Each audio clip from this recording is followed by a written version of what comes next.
Hey Skyfarers, and welcome to Aethercast, the Kharadron Overlords podcast, where we are in high spirits today because we have lots of cool stuff to talk about. We have new rules for Kharadron Overlords that we're going to obviously be talking about everything from Broken Realms Bellacore that relates to KO, but also we are celebrating 1,000 subscribers. Woohoo! And Gold Vengrin. My castle is obviously not very good. But before we do, I should introduce my co-host for tonight's show, my own avatar of Grombrindle.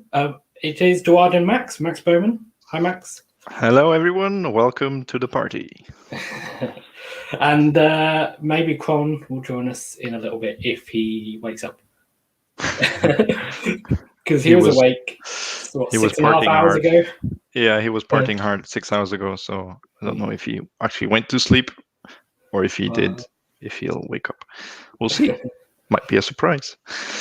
But yeah, I mean, I don't blame him for staying up with all the leaks coming out and stuff. Mm-hmm. Yeah. For Australia, as always, they wake up and chats have like 1,000 messages and you just scroll through and look at crazy. Either there's like rage against GW, there's rage against the new rule, or there's rage against a nerf or something. Always some rage going on the internet. And hello to everyone in the chat. Who we've got? Alexander Hernanda, Bohr, Henry Prentice, Jay Durfu, Evelina Fernberg. Hello to all of you. Nice to have lots of people. Awesome. If there's anyone else that's I haven't mentioned, hello to you too. Say hi in the chat. News. The first thing, we have some of our own news. Oh, Asmund is in the chat and Oliver as well.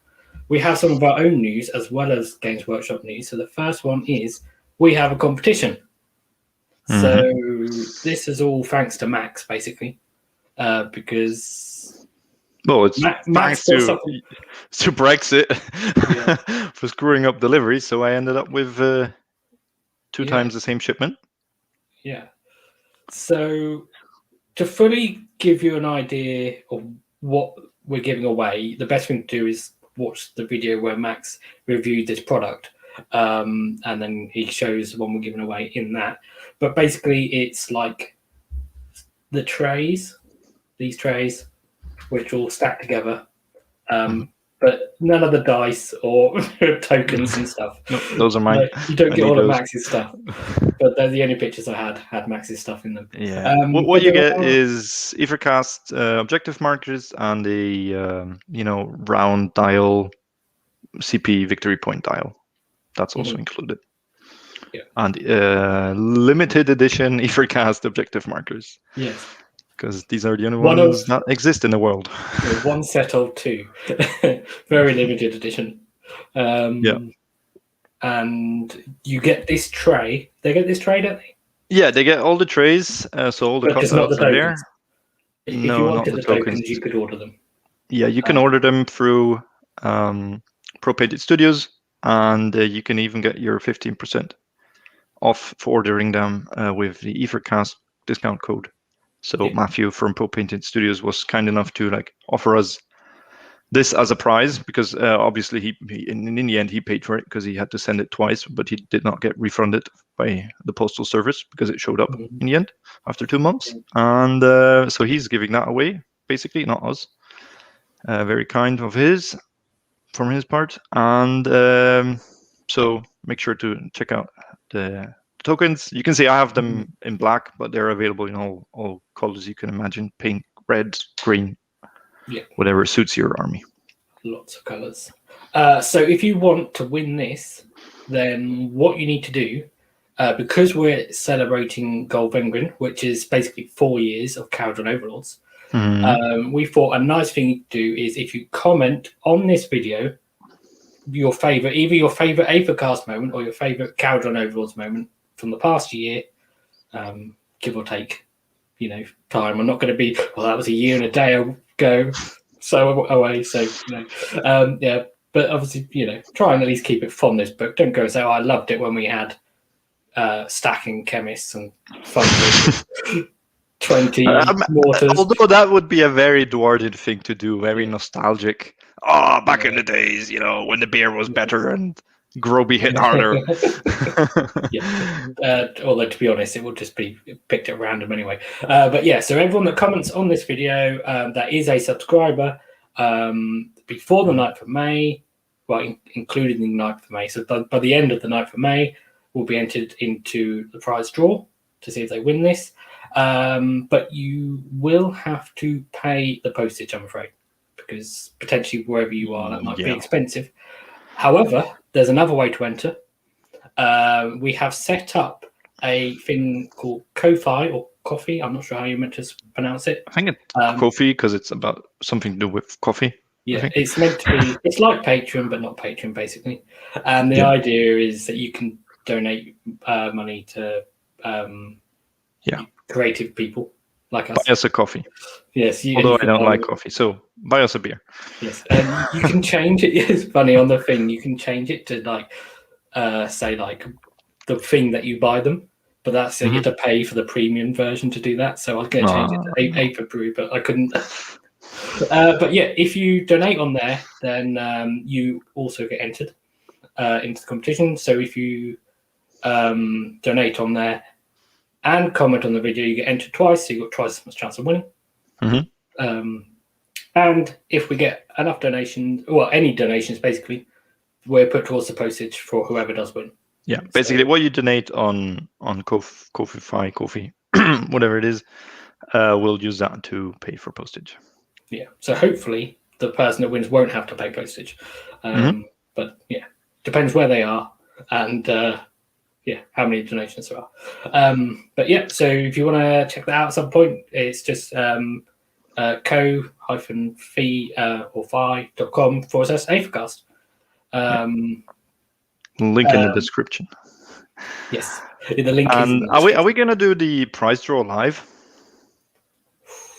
We could do. I don't know how I'd do that because it'd just be like a random number generator, I guess. We could do it live. Maybe I could. Well, we could do if it's, I don't know how many people are going to participate, but if it's, 50 people, we can. Yeah, we could put the names in a hat. I can write out 50 names and put them in a bowl and a hat. Oh, well, I would have to go without drinking in this, but I could put them in my Aethercast tankard. Put the names in that and then.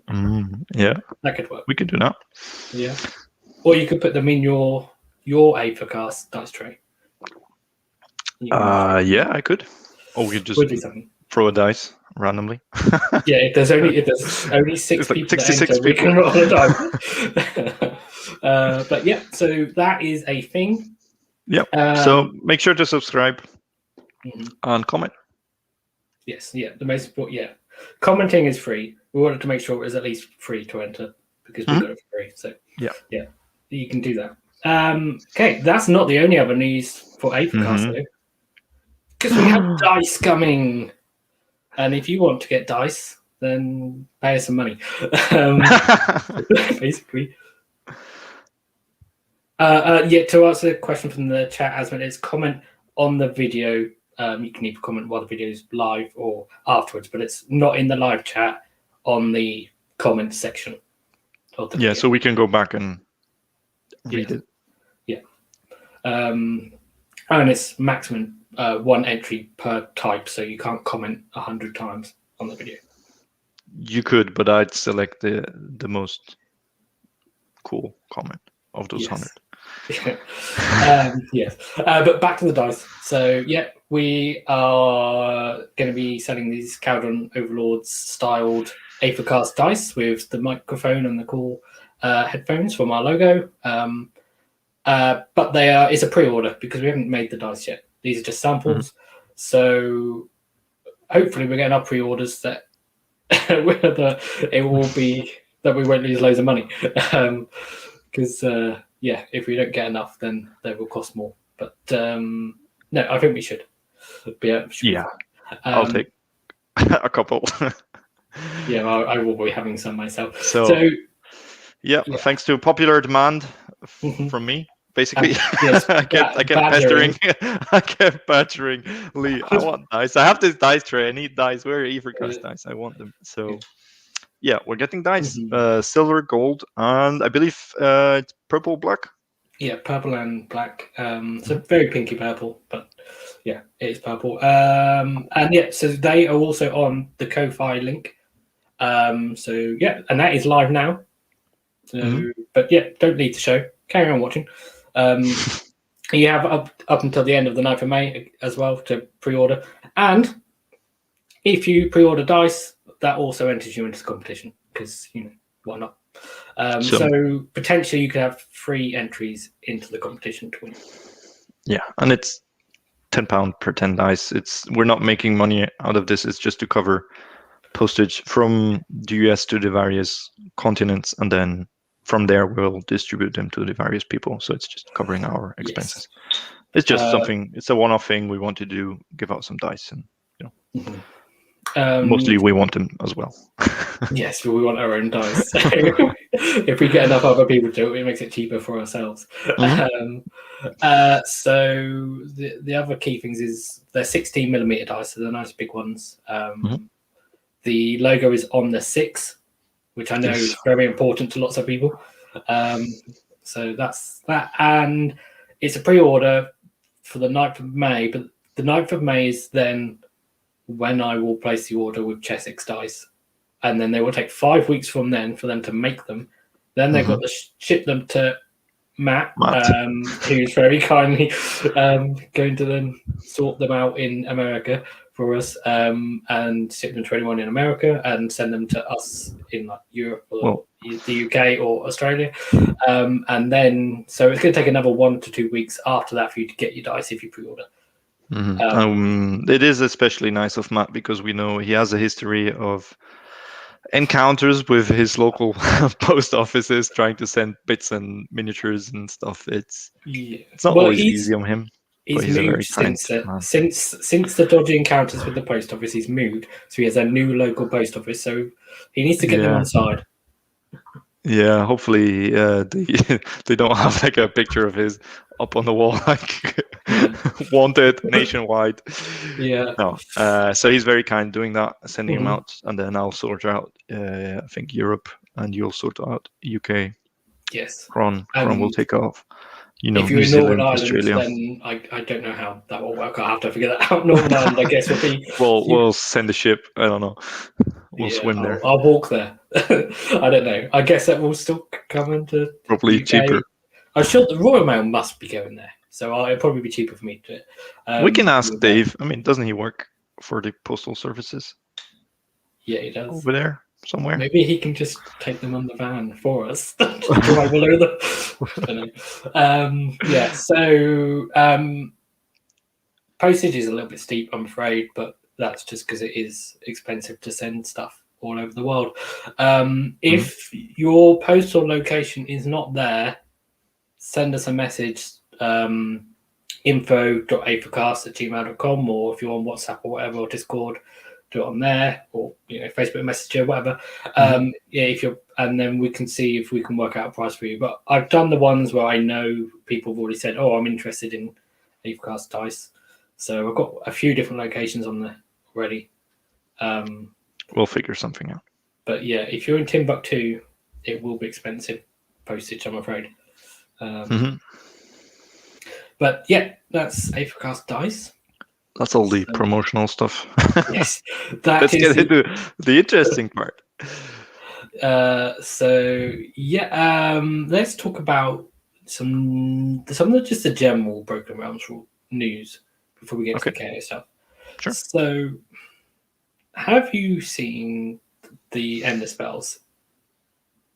Because I haven't. The Seraphon ones. Yeah, the Baron ones. To be honest, I read the the summary of the book they posted on the website, and I thought to myself, why do we need a bound bridge? Like, why? Where is it going? Who's moving it? Is it maybe limited that only Seraphon can go across? Maybe, know. yes. I guess that But would be what it is for me. But I yeah, don't I know haven't how actually often do you seen. come into that situation, and then it's a what is it then 110 points? Because that would I be the assume most so. expensive in the spell we ever had. Mm. Because usually they're capped at 100, and the bridge is 100. I don't know. To be honest, I have not seen that page. I have not bought the book No. because we'll get into that. Why I was a bit disappointed by the book. I'm Mm. sure the narrative is great, but I'll wait for 2+ stuff to narrate it to be while I paint. Yeah. Yes. Like, yeah. I mean, you just get him to read it to us for free and give us his opinion on it and stuff. So and put music in the background. So yeah. Shout out to 2+ stuff. Yeah. And Go check it out. shouting out stuff reminds me, I should have shouted out AOS Coach when I said about the 1,000 subscribers, Yes. because it's basically thanks to him that we got over the line, because he done a nice little announcement in A rally his cry. Discord. Yes, a rally cry in his Discord, and that's what tipped us over the edge in the end. So, in Discord as well. I only saw on YouTube he did a community thing, like, yeah, go check this guy out, subscribe, and yeah. I hadn't even seen the YouTube one. Yeah, I saw Discord. He went all in for us. Oh, okay. So that explains the massive boost in subscribers and putting it everywhere. So yeah, if you have been living under a rock and you don't know who AOS Coach is, go and check out his channel. Yeah, he's a guy. We had him on the show to help him out a bit with his show, you know, because he hasn't got many subscribers. He's new to AOS, so yeah. But yeah, I mean, I haven't seen any leaks yet for the bound endless spells, but there could be. I watched the Facehammer review and they just said they're the same as normal ones, which I don't think they will be, or else it wouldn't be. Yeah, maybe they just read over them. But I don't know. I got the impression they weren't interested in. To be honest, Bridge, okay. Souls, what's his name? Lordion, the Soul Seeker. Bringy Dingy. No. Shards of Valgalar, whatever it is, that could be interesting, because that's the one where you half enemy movement. And I looked into them, and when I looked into endless spells, and I just thought to myself, like, nah, because they can come back and bite you. Maybe. Yes, but if your opponent can't move them, it's always Seraphon player can move them, and there's no Seraphon player there, unless you play against Seraphon, which then would suck because they'll move them for you. So I don't know. Maybe it's just to bring everything up to date. Okay, here, Seraphon can have these as well because we forgot them in the book. Yeah, probably. I mean, that particular spell is the only one that might be interesting for KO, but unfortunately we haven't seen the war score for it yet, so we can't really say. Before we go on to a different subject, to answer a question in the chat, the dice, they're not going to. They're limited time, as in there's a limited time to get your pre-order in, but I will probably order extras. Yes, so I'll order loads and loads to give away at tournaments. So if need arises, we can always find a couple more somewhere in some drawer. Yes, you can have my pink ones.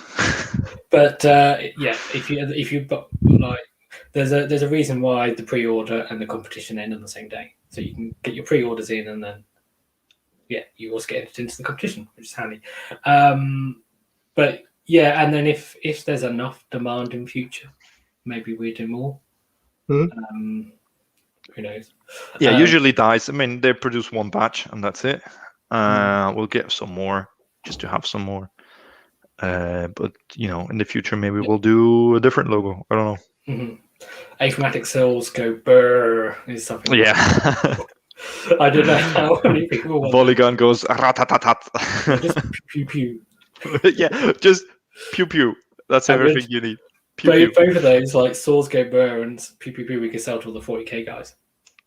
Yeah, just like an anchor and pew pew. And Asmund in the chat says, if we start making money on the channel, then we can invest in an alarm clock for Kharadron.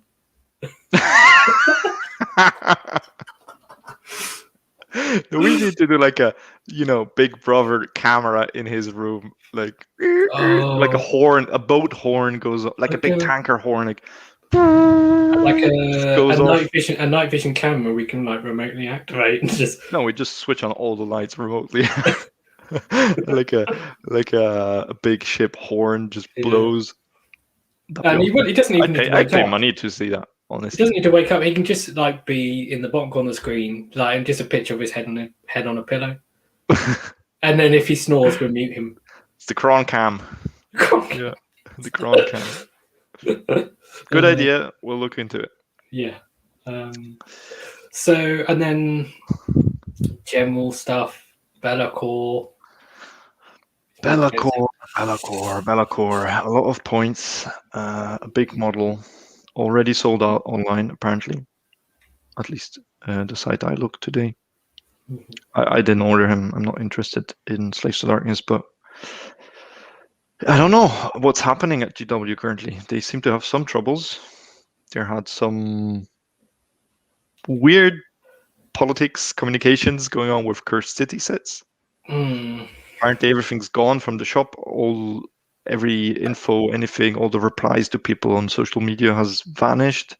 They just said out, yeah, we're not producing anymore for now. Get in contact with your retail or your local shops. I don't know. It's a bit awkward because I thought this was a game that will stay around for a while and they'll put out expansions. I mean, it probably will because, I mean, it's been popular. If it's sold out, then it means it's been popular. Yeah, but I don't know. Maybe they have some difficulties. Who knows? But as we've reviewed, Dark Knight Holden stock is not as a great addition to your army. So, but it's a cool model, and you might find him, on eBay, on Facebook. I've seen loads and loads of people selling models. So you'll be able to find him if you want to. Got mine here. Yeah, mine hasn't arrived yet. It's not. I was thinking about getting 2, but now I know that it's push fit. I'm a bit because I was thinking, one might. I mean, it's push fit, but it's not bad push fit. It's like his head is one thing, his mustache mask is one thing. Oh no, actually his head is attached. It's just his mustache. His beard is one part, one arm, backpack, second arm. And front part, back part. So you could switch out the head, you can cut it away, you can switch out arms. What I'm gonna do is because he just has like an Arcanaut axe. Come on, he's a hero. Yeah. I'll probably give him the anchor of the Arcanaut captain or something. And yeah, I've seen someone put on Bookman's helmetless head. Okay. So it is possible to shave or cut off the head. Okay, so you can do a little bit of kit bashing. Maybe I will. You can definitely. We'll just get loads and just put one on every single boat. Every boat, yeah. I mean, he's great with his coat. That looks cool. Yeah. So that's a bit awkward. So Bellacore apparently sold out. I mean, maybe it's just sold out because they produced a certain amount when people for 40k and AOS bought him because he's an awesome model, and people who not play the game but want to paint awesome models maybe pre-ordered them. Yeah. There seems to be a kind of everything's limited. I need to rush and buy stuff mentality going on at the moment. So maybe people just like bought it instantly just to have it, to secure it. Maybe that was a bit too much for their stock. But I'm pretty sure he'll be back in stock soon. I mean, the thing is, they've got a lot of releases at the moment. Like so much stuff is coming out. I mean, how many croaks are they printing? They've got to be printing a lot of croaks. Yeah, lot of. They're gonna sell a lot of croaks, and then we still have armies for 40k, like coming up to 9th edition. There's still a couple of missing. I think Adeptus Mechanicus is gonna be the next. Then we have Soulblight vampire stuff coming out. Yeah, with hopefully some kits we haven't seen yet. Some more kits. It's big time to have stocks in GW. They're selling crazy. I do have some. Well, you're going to be raking in stocks in Aethercast with Dice and Co-Fire, 1,000 subs, and stocks in. Go buy. No, I bought a couple when the first lockdown happened last year because everything went a bit down. So I'll just buy. I'm not rich in stocks. I don't own GW, but I can. it will pay for an ironclad. Let me say that. Yeah. Oh, okay, that's cool. So pay for some dice. yeah, I'll see how many I need. But yeah, apart from models and stock, Be'lakor is almost the same. He's now 14 wounds, Yeah. 4+ save. Well, the big thing Still, is his ability's changed. yeah, his ability has changed a bit. He still has his shadowy form, so no modifiers to his save, which is also interesting. Apart that he's a monster now, he has a monster keyword now, which he didn't have before. You can put him on cover. He doesn't gain any cover anymore, so it's just a 4+. And But if he outside, couldn't modify his saves, then he couldn't get cover anyway. yeah, no, but people just hid him somewhere. But now he's a huge ass model, so you can't hide him really with that wings, those wings. He's pretty good in combat. A lot of attacks all do damage too. 1 rend, 2 rend, 3 rend. So he's scary in combat. He can do stuff. In his Legion of the First Prince subfaction, or Legion of Chaos Ascendant, what it used to be, he can shrug wounds to demons close by, so it makes him a bit more viable. And then his ability, the big thing why people took Be'lakor, was his. Before it used to be start of the battle, they need to write down in secret a unit from the opponent's army. And then start of the opponent's hero phase, they need to announce, yeah, I'm gonna is it enfeeble foe? Is that no? It's not that. What's it called? Puppet Master. I think something with puppets. And every time that unit wanted to move, shoot, cast, attack, charge, basically anything that was not an ability, they had to roll a d6, and on a 5+, they were allowed to do it. Now they changed it. They made them a bit more flexible, because now, start of the enemy hero phase, he can choose one unit. So he can wait and see what's the situation, how's the game going, and then I'm going to choose this unit and stop it, which is powerful. And now the unit, start of every phase, throws a dice, and on a 3+, they are allowed. Yeah. They're not allowed to do it. So on a 3+, he stops him from doing that. The person rolling has changed now, so rather than it being the opponent, now it's it's Be'lakor. The person commanding Be'lakor rolls. So it's the same probability, still a third probability to be able to do stuff, but it's start of each phase, which is interesting because it's the opponent's turn. So all start of phase things they do will happen before this dice roll. Yeah. For example, Zilfin move, because that's start of the hero phase. And the other thing, well, no, it's just in the hero phase, but it doesn't stop you flying high anyway. So, no, but like the normal move. Yeah, it would stop you doing still do. Is it not? No, it's just in the. No, it's not start of the hero phase. This is in the hero phase, I think. Damn it. Okay, that sucks. But yeah, there's lots of things that happen in the start of the hero phase that potentially act a bit funny with it. It's interesting because he also now stops dispelling, but dispelling always happens start of hero phase. So I'm not sure why that is in there. The only reason I can think of, because the duration is until his next turn. Yeah, so he does. So if you have a double, it lasts for 2 rounds. Yeah, so it starts in the start of the enemy hero phase, and lasts until the Be'lakor player's next hero phase. So it's not active during their turn, which means like if it stops them from fighting, then you can still fight in combat in their turn. Or if you have the last word, shoot when Be'lakor charges you. Yeah, so it's important to like figure out what. But I mean, basically for Kharadron, it became a bit worse because now they can actively choose when to stop what. Because often they select the Ironclad. Let's be honest, if you have one. and then you say, oh, well, fly high is not affected by it. Okay, then I'm just going to sit out this round and keep it back. But in this case, he can choose something else if he sees fit in that turn. Before, when he chose the unit, start of the game, and Be'lakor died or got removed from the battlefield, the effect still happened. Like your unit could still be affected. And now, obviously, if you remove Be'lakor before he announces this ability start of hero phase, he cannot do it because he needs Be'lakor on the battlefield to do it. So if you manage to go first turn, and he does not use it in the first hero phase, in your first hero phase, and you manage to kill him, then the ability is lost with Be'lakor. So not much. I don't think much has changed. He's still below 400 points, so you'll see him in all Chaos armies as an ally. Yeah, maybe less of an auto pick now, though. I mean, he's still really Maybe good, less. so you probably will. What is he? 360 points? 380, I think. Yeah, so a lot, but still good.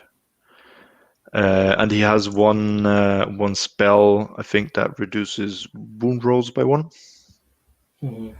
Which is strong if you also have then some, -1 to hit abilities. There is an interesting thing about his ability, which has always been the case, which is it actually does block spell in the bottle. Because it because you stops you from making a cast. You attempt a cast. Yeah. And the Khemist is basically the cast of the spell. If he enfeebles or stops the Khemist, then you would not use the bottle in that phase. Yeah, you just wait until the next turn. You wouldn't roll a dice, but you just would not do it. Yeah, you just wait because you don't have to do it in your first turn, so you just wait a turn. So although you could roll, and if it doesn't happen, you don't lose the bottle; it's still there. Yeah, you roll at the beginning of the hero phase, regardless. Yeah. So true enough. Start of hero phase. It's actually in some ways that's better because you find out before. Yes, and it's also interesting because does it stop Teclis from casting? Yes. Yes, even with his auto cast. Yeah, so I mean, there's a couple of different interpretations to how this works when two things completely contradict each other. So, it's been big discussions about it. But because some people were saying like, well, if something says you can't do something, and then another thing says you can do something, that can't is always more important.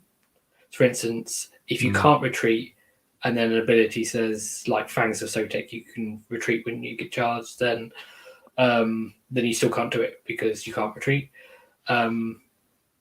So, but the other interpretation is, well, no, they're equal.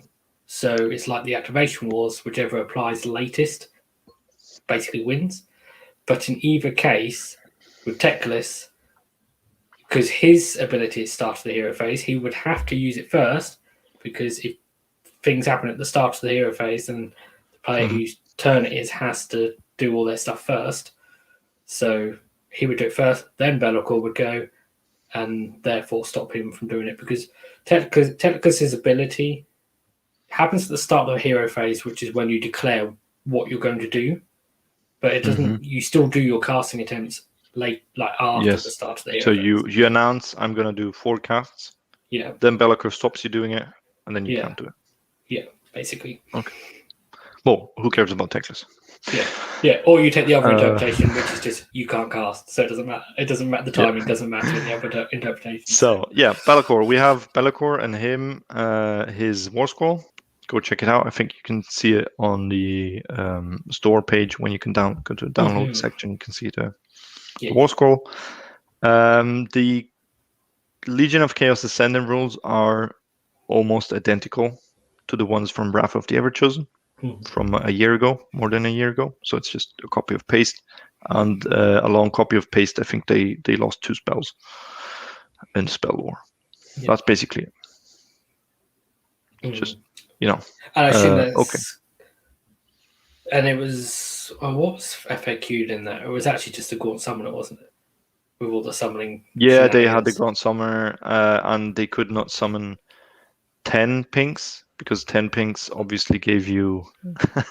Hello. Good morning, 10 pinks Kron. obviously gave you the icon when on a battle shock of 1 you could return models, and they changed that to 5, I think. Yeah.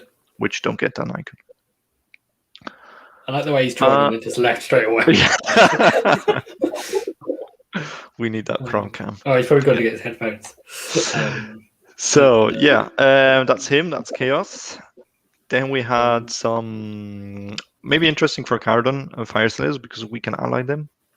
I was a bit disappointed, to be honest, because those were 2 heroes, the Grimwrath Berserker and the Doomseeker, which the Doomseeker you never saw. People forgot that he even existed. He was from the last Warhammer Quest game, Silver Tower. He's just bad, especially in comparison to the Grimwrath, and they were the same points. Now he's 10 points less. He has a better throwing axe, but it's not going to make any difference, and he's still bad. And then you have the Grimwrath Berserker, who was okay, but you struggle to fit him into lists. Now he's 10 points more. And basically he's just... I have a small echo. I don't know if that's just me. Kron, I think you're causing an echo somehow. Oh, an echo? Yes. All right. Is the sound definitely going through your headphones? Yeah, should be. Do the old leave and come back trick. Yeah. He'll be back. Usually. Grimwrath Berserker now has more options and more flexibility. Honestly, he's just because he had an inert Feel No Pain that now is an option that you have to choose, and he loses other stuff. So yeah, he's a melee hero, and there's a neat trick where he can take over wounds from another Fire Slayer hero that is not within 3 inches of Auric Hearthguards. Remember those? They can take wounds for them on a 4+, where he can take wounds on a 2+. But then he himself, because of how the rules are written and the timing, he can shrug those wounds off to Auric Hearthguard on a 4+. So you have a 2+ wound shrug from, for example, your Runefather onto the Grimwrath, and then a 4+ chance to throw those off to Auric. So that's a nice trick. It's a neat thing, honestly. If you can see them because they're not hiding next to the wall, if you can shoot them, then they pass all the wounds off all over the place, basically. It's another way of passing wounds off and along the line, but I don't think you won't see him in the main competitive lists, which is sad because I thought there was a chance there to make those 2. How's this? It's great. Is this better? Much better, yes. No echo at the moment. All right. Thank you. I'm a bit disappointed as a Fire Slayer player. There was more potential there. So, Kron, how are you? All right. Yeah. Okay. I know nothing really big's going on. Hobby-wise, got an event in 2 weeks now, but So you need to. Well, your list has got stronger. We'll talk about it in a minute, but I think your list has got a little bit stronger. So with the new rules, it has. Are you gonna rule? Are you gonna use the new rules? Oh yeah, if you can use them. Yeah, I don't think so. The list submission is due this Friday, and the rules come out this Saturday. So I don't think they can be. And FAQ will be out in a month. Yeah. I don't think they're gonna get used, unfortunately. Yeah. No, but the event after that. Yeah. Cool. So, I mean, what else happened in Broken Realms? There's some Seraphon stuff. They got a Seraphim, which I battalion. have not really looked through. I think there's some more mortal wounds shooting from big dinos, but apparently there's already a battalion in there that can do the same in the book. So yes, and it seems like there's a lot of catches to it. Like you can do all this stuff if you don't shoot normally or something. So, and then Ninehorn look like they've got a fair bit better. So, well, honestly, the rules are just the rules from the White Dwarf. oh, are they? Yeah, expansions. It's the same stuff, but instead of having it for a battalion, now it's a sub-faction ability, which Right. I guess it's better because you don't pay points. But again, copy and paste, Yeah, well, they didn't have sub factions before, so I mean, no, they did not. So nice to see that. Apparently, still, the hero's pretty good. The Nighthorn hero? Yeah. Yeah, he gives some kind of good buff. He gives a good buff out to units. I think is. Yeah, he increases their feel no pain from a 6+ to a 5+, but only if his 12-inch shot causes a wound which is not negated, and he has 4 shots. And they're not bad. He can, I think they have 2 rend even. He can get damage through. You could do it. You can come down from below or from the skies. I don't know how Nighthorn do it. And where they they can come teleport from. with command abilities, can they? So, no, they can just have half their army yeah. away, and then he just comes up, pops up with these hex waves, and then 9 inches apart he does a shot, wounds, and then they can all charge in, and they get 5+ feel no pain if they're close to him, and they get an extra attack, I think, when they charge or something like that. So there's play for him, I think. We'll see. You could wrap him in a whole bunch of chain rasp and just have this giant block of 5+5+.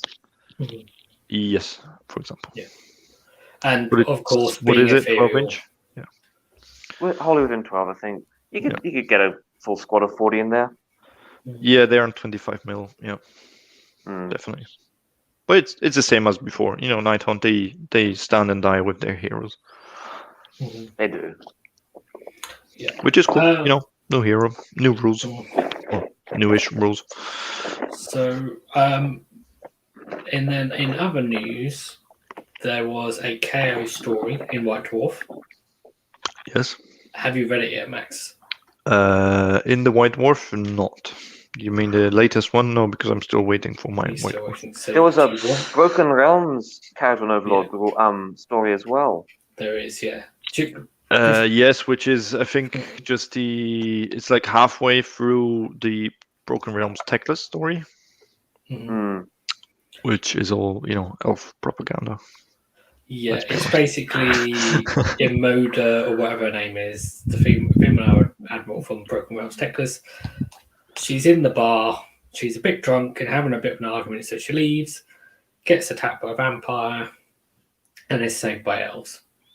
Yeah, and she gets attacked because she's seen what Nagash's people were up to. And that basically triggers the 2 elves helping out. Yeah.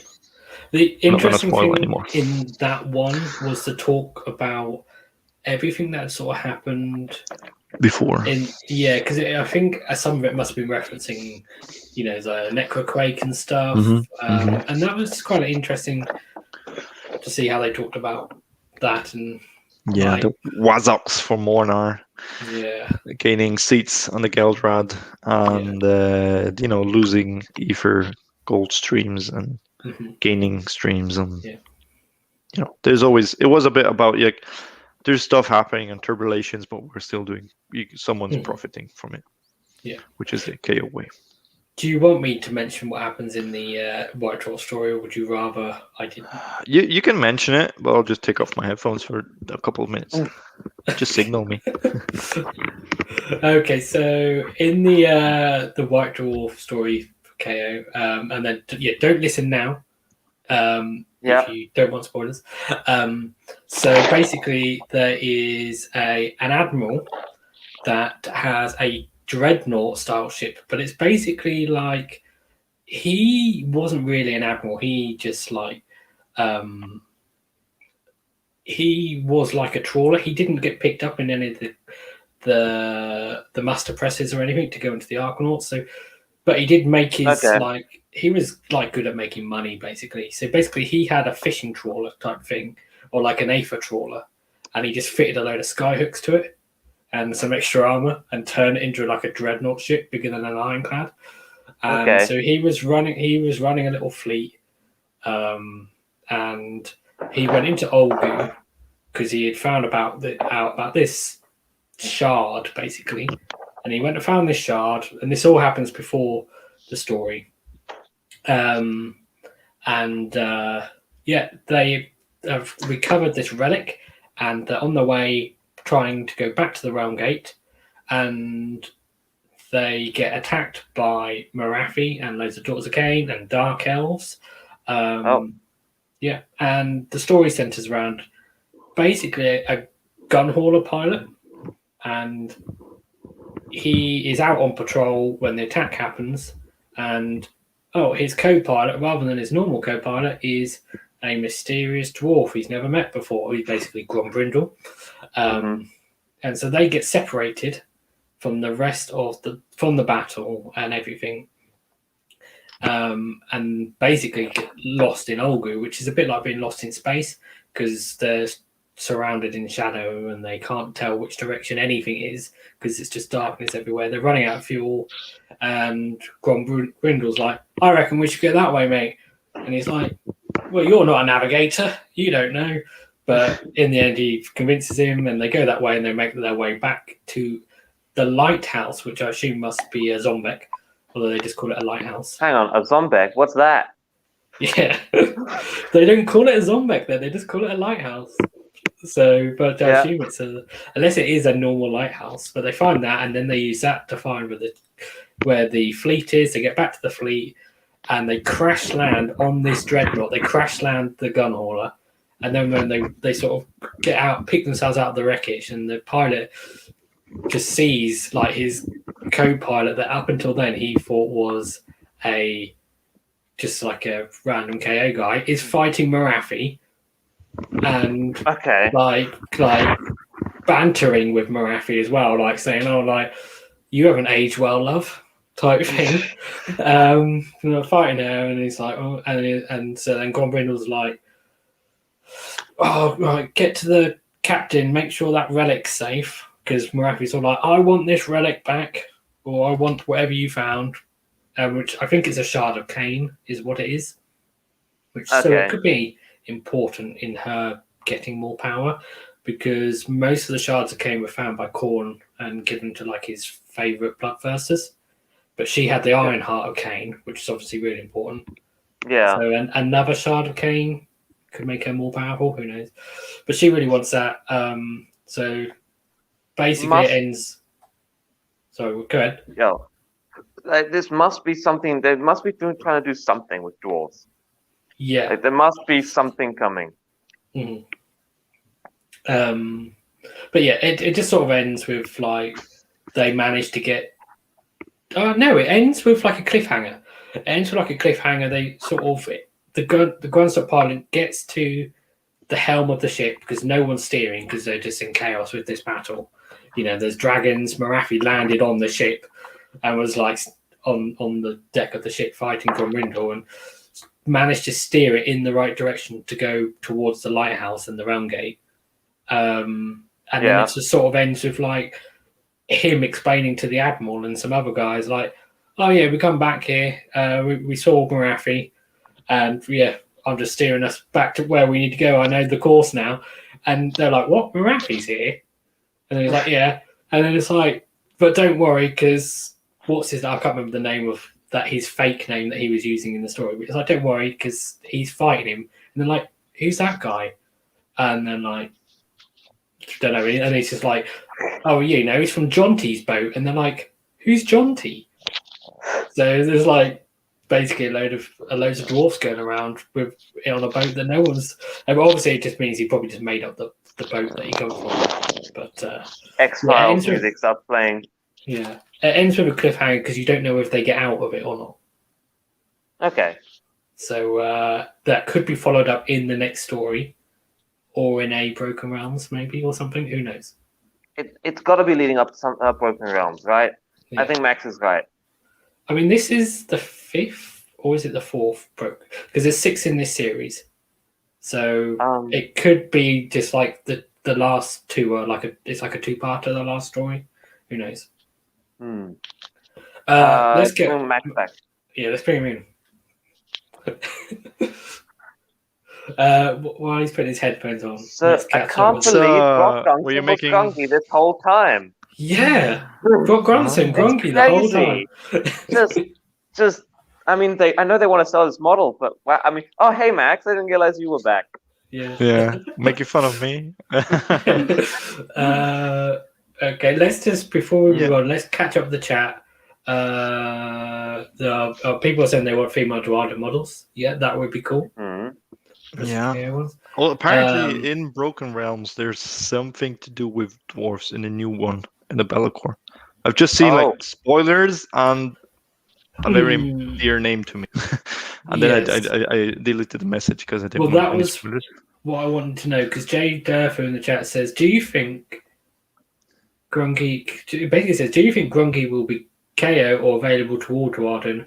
Of course, if the mysterious Dwarden is him, and probably it is him. So I don't know.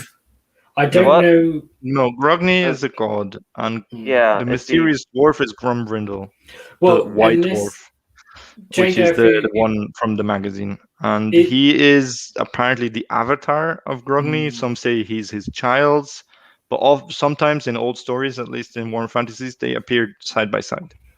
Well, so they're not the same. Is there another mysterious dwarf in the new Broken Realms story, or is Jay Durfee referring to the one in White Dwarf? Because he said this a while ago. I don't know. So I've not. Jay Durfee, let us know in the chat. But I know there's some dwarf in Bellacore. Involved. Were you referring to to White Dwarf or Broken Realms? Because if there's more talk in Broken Realms about a mysterious dwarf, I'll be interested. I believe there is, because our elf friend Martin Orlando mentioned something like that in. Right. So does that mean that I do need to buy Broken Realms? No, because we have a friend who will narrate it to us next week. Okay, yeah, true. Yes, good stuff will narrate it.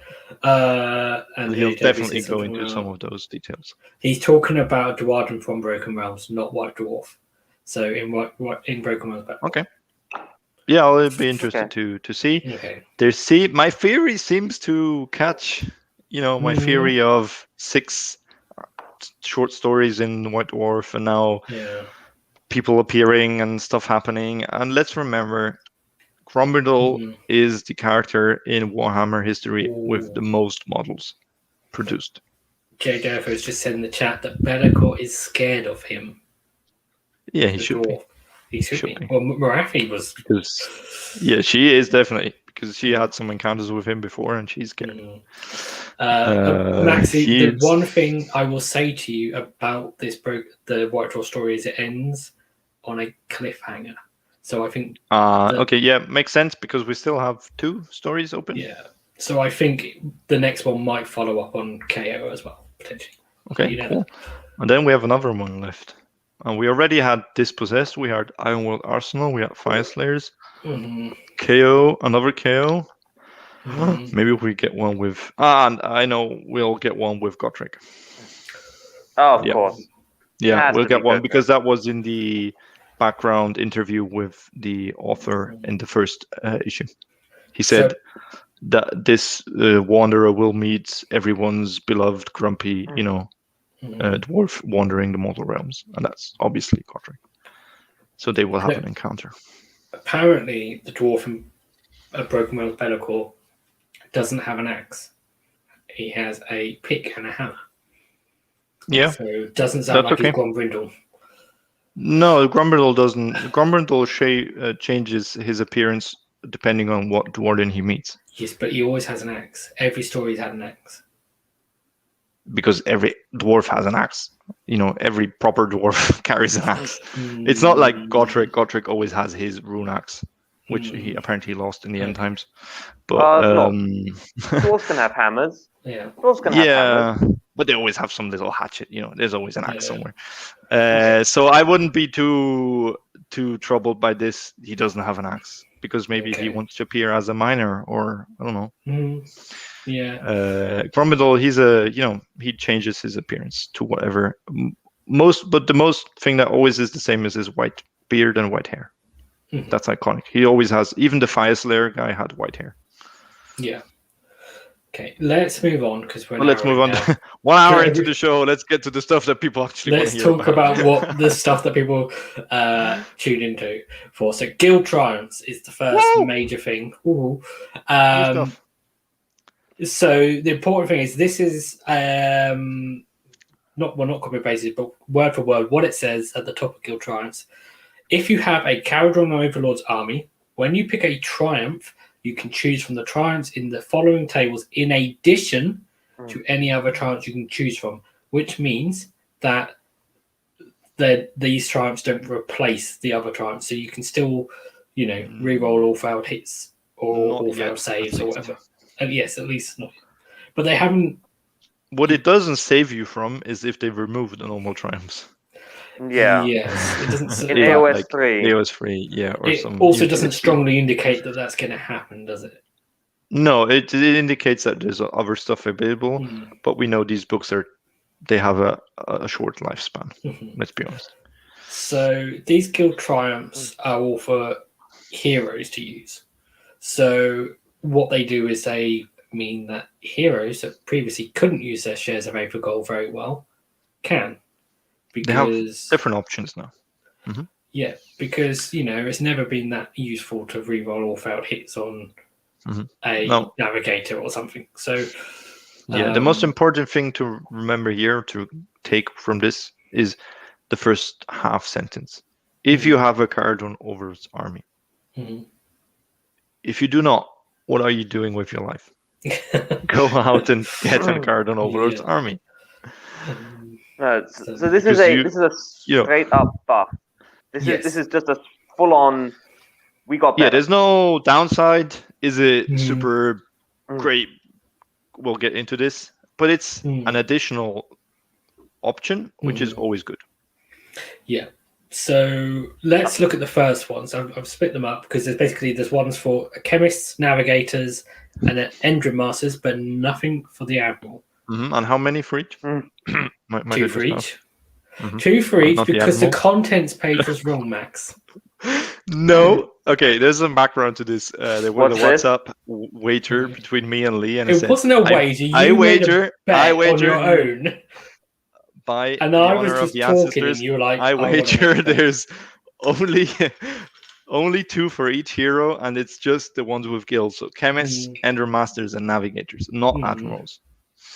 And Lee was going on, there's just from the space on the page, graphic designing, there can't not be that many. It's just going to be 2 for chemists and 1 for each, and not admiral. No. It's just going to be half third of a page. He was going, I was like, I'll wager you 1 share of Aether Gold. I want my Aether Gold. What I said was... No. Listen. I want my Aether Gold now. What I said was... Pay up. I said, because the contents page said that the triumphs and the battalion were on the same page. So I said, there's no way if they're on the same page that there's 2 per hero. So I said, either there's not 2 for every hero or the contents page is wrong. And then the contents page was wrong. So... Still... And I never agreed to make any bets because... Well, you better go sky mining, Lee. Yeah. What are you still doing here? I'll just get into your ironclad. I'll just destroy his fleet and then he won't be able to spend any gold. But he's an admiral. He doesn't even have a guild, Yeah, I don't have a guild. It's a shame the admiral didn't get anything, isn't it? No, the admirals only have a council. Yes.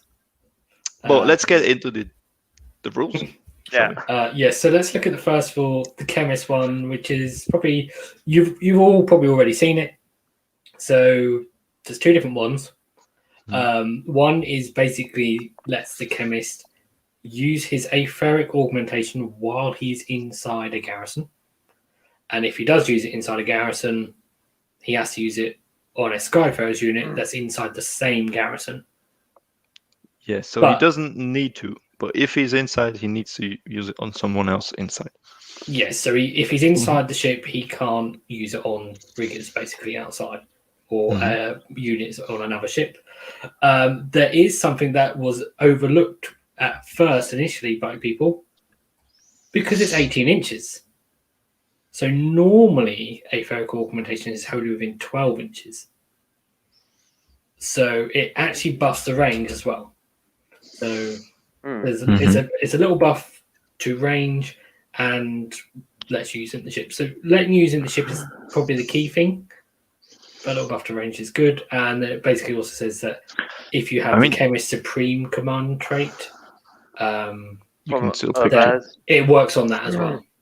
Yeah, which is great that it's 18, because that means, usually or often you use it on engine riggers and then they fly off or move off and he's out of range.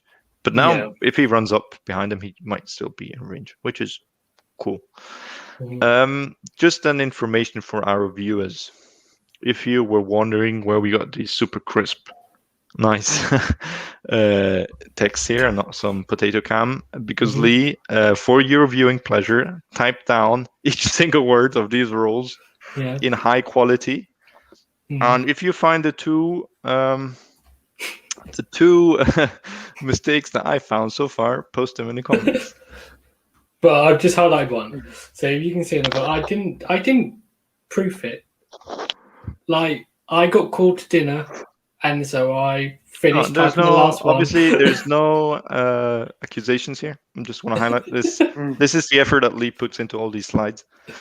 This is what puts us apart from Warhammer Weekly PowerPoint presentations. Well, spelling mistakes. Yeah, I found the third one. But nice pictures. So thank you, Lee.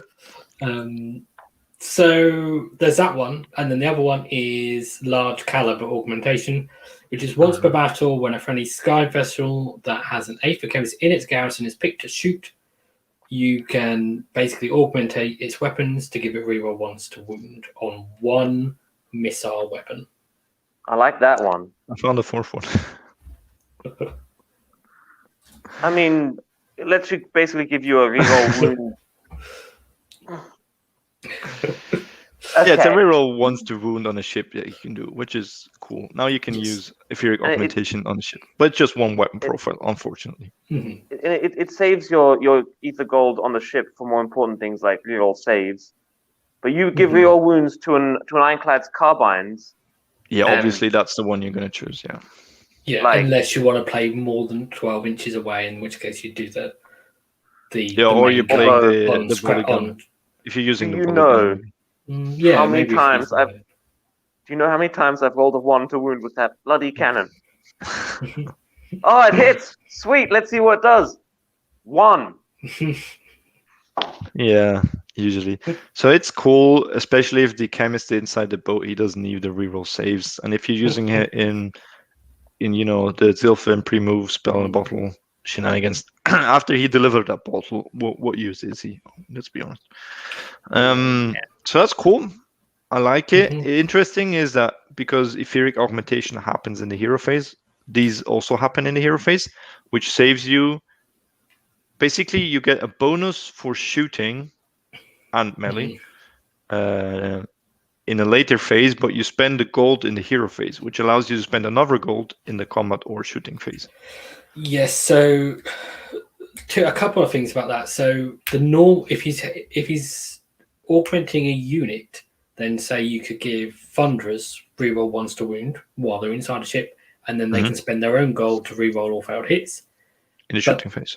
Yeah. This one, you do it when a sky vessel is picked to shoot.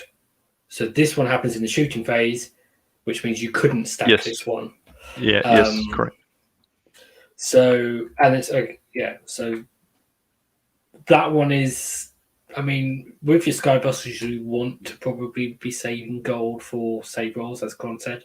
So mostly, yes. Usually. So it has its uses, but it's not quite as obviously powerful because you can't double stack the gold on the ship. I think the problem here was if they do it for all weapon profiles, it's too strong. Yeah, and Ironclad just rerolling ones to wound. Yeah, wounds, and then it can reroll once to hit from a command point. That's and still have its gold for saves. That's very strong. So now it's one weapon. It's a bit like the last word, only activating one weapon profile. Yeah. It's like they wrote it and they're like, okay, let's tone this down a bit. Yeah, let's dim it down a bit. So I can see it for funders. Because they still keep it even if they disembark. So it's a way to because you do it in the hero phase, correct? Yeah. No, I was about so to you say buff your something 20 funders inside the bow in the hero phase, which you previously couldn't do unless everyone was outside and then got in and then flew and then they couldn't get back out. So you still get that one, and there's this, the Kron deploy and destroy, which was 20 funders. Then yes, then get them out, reroll hits from a flare pistol, reroll wounds from their gold. Now you can do like a lighter version with reroll hits with gold or with a flare pistol, and then just reroll once to wound instead of all, and they still keep their gold for saves or to redo the reroll hits in a next turn. So it's definitely an improvement. And let's be honest, what is the chemist doing with his gold?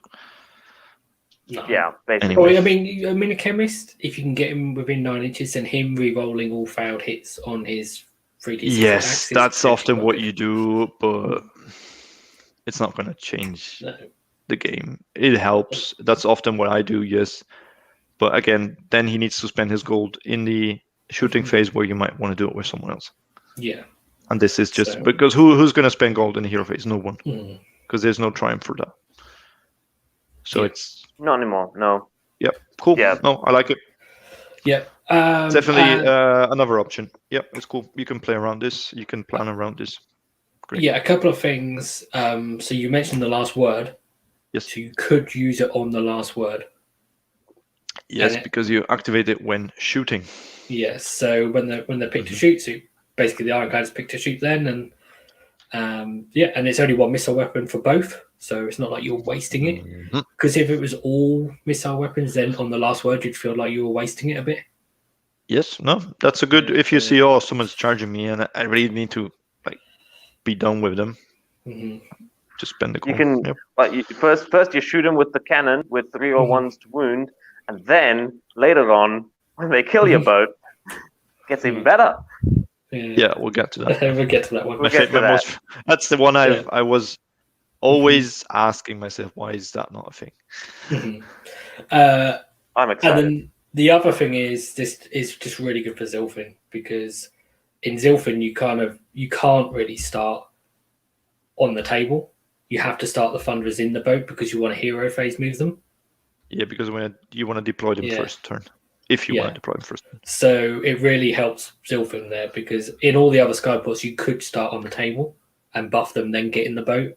But in Zilfin you can't start on the table because then you wouldn't be able to move and get them out. I mean, Mornar with the move of the Ironclad, maybe not, but yes.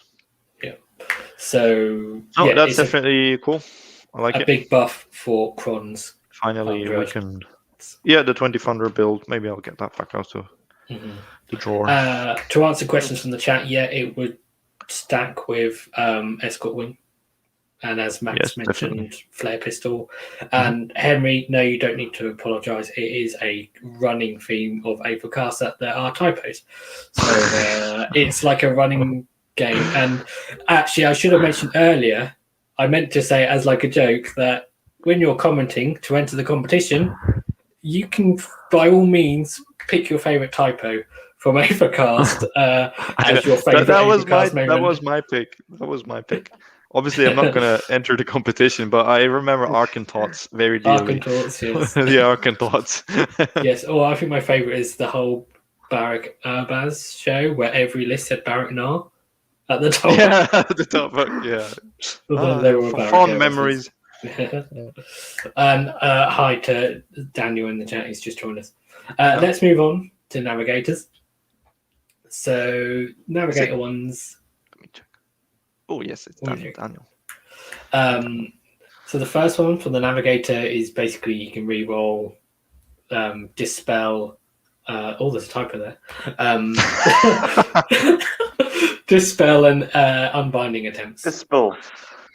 Disciple. Disciple. That's a new thing. Only KO can do. I should have focused my Aether sight when I was writing that, typing that up. Maybe I like how they call this the Nav League. They've always been called the Nav League. Have they? Such a youth language. Nav League. So yeah, that one's nothing really special. This is really bad because it's before you attempt. So already, what if you manage to do it on the first attempt? Then you just wasted an Aether gold. You re-roll to see if you can fail it. Yeah, it's the same as the admirals, re-roll charges before you actually roll the charge. It's just bad. Maybe it hints again towards AOS 3 where we get some other, sequencing. But it's just bad. This one. Why would I? It's nice. I really need to get rid of this one. Okay, maybe. But then you don't get any bonus unless you're in Baraknar, and then you're done something wrong if you ended up there. Isn't there a trait or an artifact to give you another +1? Probably. I mean, there's an artifact that this is just the auto dispel artifact. Like exactly. It's just the orb. You just auto take the dispel orb. it. Why go through this extra steps and then waste a gold? Yeah, I don't rate this one. Niche things where you're like, I really want to dispel this, unbind this spell, and I want to have a navigator, and I've got gold on the navigator. Yeah. Well, I really want to dispel this thing that's really in the way, and you think you've got a fairly good chance at it because it's like on a 6 or a 7, but you want to it's just no. Because on a navigator, just pretending that, just assume you haven't read this one yet. What else would you spend the navigator's gold on? Saves. Yeah, exactly. So because in a boat he's on a 2+ -1 to be hit with 6 wounds, 5 wounds. So you can just do reroll once to save with a command ability. Yeah. I don't know if he's being shot. Shooting. Yeah, but again. Should we read the good one? Yes. Yeah, let's read the good one. The good one is once per battle, before a friendly Aetheric Navigator that is in a Sky Vessel's garrison uses their Aether Storm ability, you can say that they will ride the storm. If you do so, add d6 inches to the Sky Vessel's move characteristic until the end of that turn, and you can reroll run and charge rolls for that Sky Vessel until the end of the turn. So the reroll run and charge rolls is just it does the thing it always does anyway. The interesting ability always does. But I have a question. Mm-hmm. Before you use the Aether Storm ability, does not stop me from using it. Does that mean I can announce I'm going to spend my gold and still be able to reroll run and charge? And in addition, do the Aether Storm to have move of some flying opponent? I think so. I think it's just because then that would make much more sense to me. Because otherwise, like reroll run, Ironclads can reroll run rolls anyway. They don't need this. Yeah, but reroll charge is useful. Yeah, the reroll charge, and this one usually you only got from if you didn't use the Aether Storm ability. So it said if you choose not to use it, then you can reroll charge and runs for each Sky Vessel visible to the navigator anywhere on the battlefield. In this, but if this is rewritten correctly by Lee, which I assume, it just says before using the ability, I can say I will ride the storm, which means I bring on the storm to have move the opponent. Now the storm is there, but still I can do d6 more. So I do both, which is like I think that's how it's written. Like it's just an add-on. It doesn't Yeah. You don't have So to choose. actually, it's just like, you get both effects plus a D6 move. Yeah, I'm just checking to see if I've Because if it's that, theoretically- then it's actually good. Then I know what my navigator is spending his I'm gold just on. trying to. Yeah. If someone has the picture. I have it on my phone. Wait, Ironclad 16-inch move Ironclad would be fantastic. Yeah, that's what I got it. The Rerolling picture. Yeah. Yeah, it definitely says Aetherstorm ability. That was my worry. So if I just wrote Aetherstorm from memory and it was actually referring to the Ride the Winds ability. But no, it does. So it's, it lets you get both abilities, because normally you can only use one or the other. And it gives you D6 extra move. Because otherwise I thought, D6. The D6 is okay, I get a amazing. 2-inch extra move, but I'm going to fly high anyway. No, this is really good then, because this means that's what I'm saying, you can do half move and give reroll charges. So before you use the Aetherstorm, if you do so, add D6. But does that mean we can't use this ability if your opponent doesn't have a flying unit? Like if we're playing against... No, because it's before. This is like a separate ability that you can use, but it's triggered by you saying, "Oh, I'm going to use Aetherstorm." Oh, what is that? What's what? There's this electronic feedback. Yeah. I'm not getting anything. I can't hear it, which means is it me that's doing it? No, it's gone. Oh, it stopped. Sorry about that. Say something. I put my phone near my microphone, so maybe it was me when I picked it up. And sorry about that, everyone. But welcome to Aethercast. If there's no flying unit, you can still use the Aetherstorm ability. It's like Arcane Bolt. You do it, and then you pick a unit, but there's no unit to pick, so nothing happens. Right. Mm-hmm. That makes sense. Yes. I'd say. So you shoot an Arcane Bolt into the sky, kind of thing. Because it's before using the ability. I have not used it yet. So that's before. Yeah. I'm going to say I'm going to use my gold. Okay, let's do this. Now, you could use it afterwards, but I'm not doing it. The Aetherstorm ability isn't if there's a flying model, you can use it in the opponent's army. You can use it. You can use the ability. It's just then it's pick a flying model. It's like, well, okay, there isn't anyone, so you don't even need to use it. It's just before, and it's the only. I think it's only before, so you don't like the way it's written. So actually, this allows you to do it even if there's no flying opponent. The way it's written now. If it was the other way around, which would still give you both benefits, it wouldn't work. They're all written as flying. Before you do something, basically. I like this one. It's just a standard much better way than I understood when reading this the first time. Yeah, I didn't clock that originally, so no, that's really good. So the play with that is, it's really good if you want to take Battle Ram and stuff, because Battle Ram is good. Battle Ram is good because you can do 13 mortal wounds or something. So that is a good thing, and like we said, there isn't anything else to use gold on. Especially for a navigator. Yeah. For a navigator. The thing is, that's in the hero phase. So if you did this, you wouldn't be able to use the chemist one. Because you can spend 1 gold per phase. So it's nice to get these extra things that happen in the hero phase, but of course, true. It's like always for gold's spending. You can't use them all. True. But it's a cool option. I like it. I love our bonus. Let's look at the last set for the Endrimasters, which I assume work on Endrimasters with dirigible suits as well, because it just has the keyword Endrimaster. Only one does. Yes, although technically he can use the ability, but he can't use the ability. It's the same as the Barrett Mornar one, where he has the ability, and he can use it, but the situation will never arise. He doesn't meet the requirements. Yeah. Let's go for the first one. Yeah. So the first one is the Gaffer's Motivation, which is I want to call something else out here first.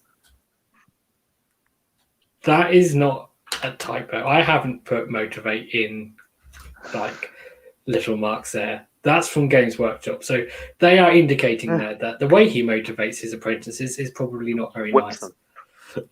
He shouts at Yes. him. He shouts at them or he uses his hammer. He throws, his wrench after them. He does the old Alex Ferguson hairdryer treatment, which is probably quite an old thing that most people don't even know what it is anymore. But once per battle, in your hero phase, you can put one friendly Endrimaster and say they will motivate their apprentices. If you do so, that Endrimaster can use their By Grunky, I have my eyes on you command ability without spending a command point being spent. And you can add 1 to the number of wounds healed by the Endrimaster's unit, which is important. So, yeah, you get to re-roll the rolls for Endrimaster when they're healing the ship for free. Oh, okay. Is it just add 1s to the number of units? Add 1 to the number of wounds healed So it's by not the unit. add 1 to each model, Yes. but it's 1 to just the final result. So even if you fail all your rolls, you will heal at least 1, then this means. And if you rolled all 4 pluses for a unit of 6, then you would heal 7. You wouldn't get plus 1 to each. Less. Okay, I read it differently before. Okay. Yes, because the units thing is very important there. If it's healed by each Endrimaster model, then it would be really because then you would just heal 6 on average. Yeah. For a 6-man unit on a 4+. Because the 3 that get through statistically heal 2. Yeah, but what this is guaranteed extra, guaranteed 1 heal for, and you not using for a unit of 1. Yeah. Like you can spend a gold to guarantee at least 1 wound healed. Yes, and potentially get more because if you haven't got any command points, you can use the ability without spending a command point. It could lead to some really fun builds where you just have an ironclad that just doesn't die unless your opponent can do 18 wounds at once to it. Yeah, and just yes, yeah. So okay, Endrimaster, which means both types of Endrimasters. So Mac doesn't really. I don't think it's unkillable. The other thing, you just need mortal wounds. Yes, the other thing here is you don't get that guaranteed 1 unless you have an Endrimaster's unit there. So you can't just say I'm going to use that command ability. No, you need an Endrimaster's unit within 1 inch of the boat. Yeah. It's nice that you can use a command ability without spending a command points because we don't have an abundance of command points, and in some lists where you want to reroll charges or reroll hits of 1 or battle shock immunity, you need those 1 or 2 command points that you have. So it's nice to not need to spend 1 on that. However, because the Endrimaster in the Dirigible suit is he's a combat hero. His reroll saves is much more valuable for him than spending it on this, like his goal. And the 1 on foot, yes, I can see a case for him using his goal for this. Yes, I can see doing it. Sure, if you have, but you need to create the situation. You need to have an ironclad that took damage but still has Endrimaster around to heal it. Well, and often you have Endrimaster in front as a screen, and they die taking the impact or. Or the Endrimasters are all over the board capturing objectives and not next to the ironclad. So I in my list that I play, I barely have Endrimaster healing ships. Same. The only time they do is when someone I let someone start and they have sentinels and they shoot my gunholder down to 3 or 4 wounds, and then I have 6 Endrimasters next to it. I can heal back up. But then I don't have an Endrimaster nearby anyway. Yeah. Or sometimes it's potentially the opposite, where the situation comes up and you can already heal 20, potentially 12 wounds anyway, because you've got so many riggers there anyway that actually. Or you got both Endrimasters. Yeah. So the ironclad is going to heal, 7, 8 wounds itself anyway. Yeah. Without do you need that extra 1? No. Yeah, you're either going to have a situation where it's not going to happen, or it can happen, but you don't need it to happen because you're going to heal enough anyway. And let's remember by my eye, but no, by Grogny, I have my eye on you. Yeah. Let's Endrimaster's re-roll their repair roll. Yeah. So already 6 will heal 4, 5 on average. Now it's another one. That doesn't make that much difference because there's an Endrimaster nearby anyway. So he's going to heal D3. The Ironclad's going to heal itself 1. So you have minimum of 7 wounds healed, and that often brings you to the area where the ship can fly high again. Because the magic number is one is not going to do damage. I thought if it was +1 for each, that'd be great. Yeah. If it's just 1 for the unit,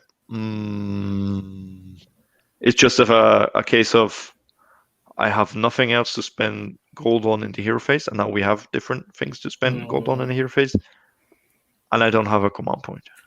I guess what this does mean is in the turn before, you can use a command point to reroll ones to hit or something in shooting or in saves, thinking, well, you know what, if I get charged next turn, I won't have a command point then to heal the ship, but I can boost my healing if I need to with the Endrimaster's gold if I have to.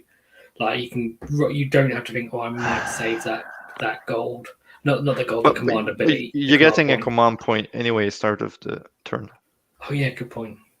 Never mind. so that only makes sense if you want to save that for the shooting phase later. Probably do. Yeah. Or a reroll charge, which is often the case. Yeah, so really what this is doing... What was the magic word? Situational. Yeah, situationally good. Now let's talk about the really good one again. Let's talk about the cinematic one.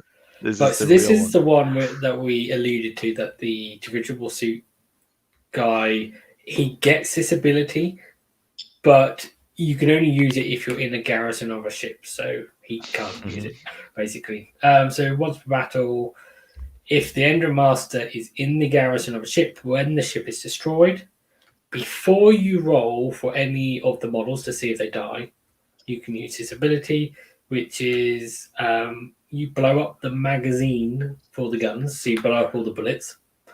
And what you do is you roll 1 dice, and on a 1 nothing happens. On there's another typo there. On a 2 to 3 should be 2 to 3. There's a couple of typos there. On a 2 to 3, each enemy unit within 3 inches of that sky vessel suffers 1 mortal wound. On a 4 to 5, they suffer D3, and on a 6, they suffer D6. So you're rolling 1 dice rather than a dice for each enemy unit. Yeah, just 1. But it's nice that it's just enemy units. It doesn't, like, it explodes next to your Endrimaster, he's safe. Yes, because he knows the duck and cover. Because what he will do is, that cool thing they do in like 80s and early 90s action films where there's like an explosion and they sort of run away and dive. Yeah, they're all going to do that. But they need to be within 3 inches when you set them up. Yeah, that's why they dive. This is very cool. This is how often have opponents destroyed my Ironclad?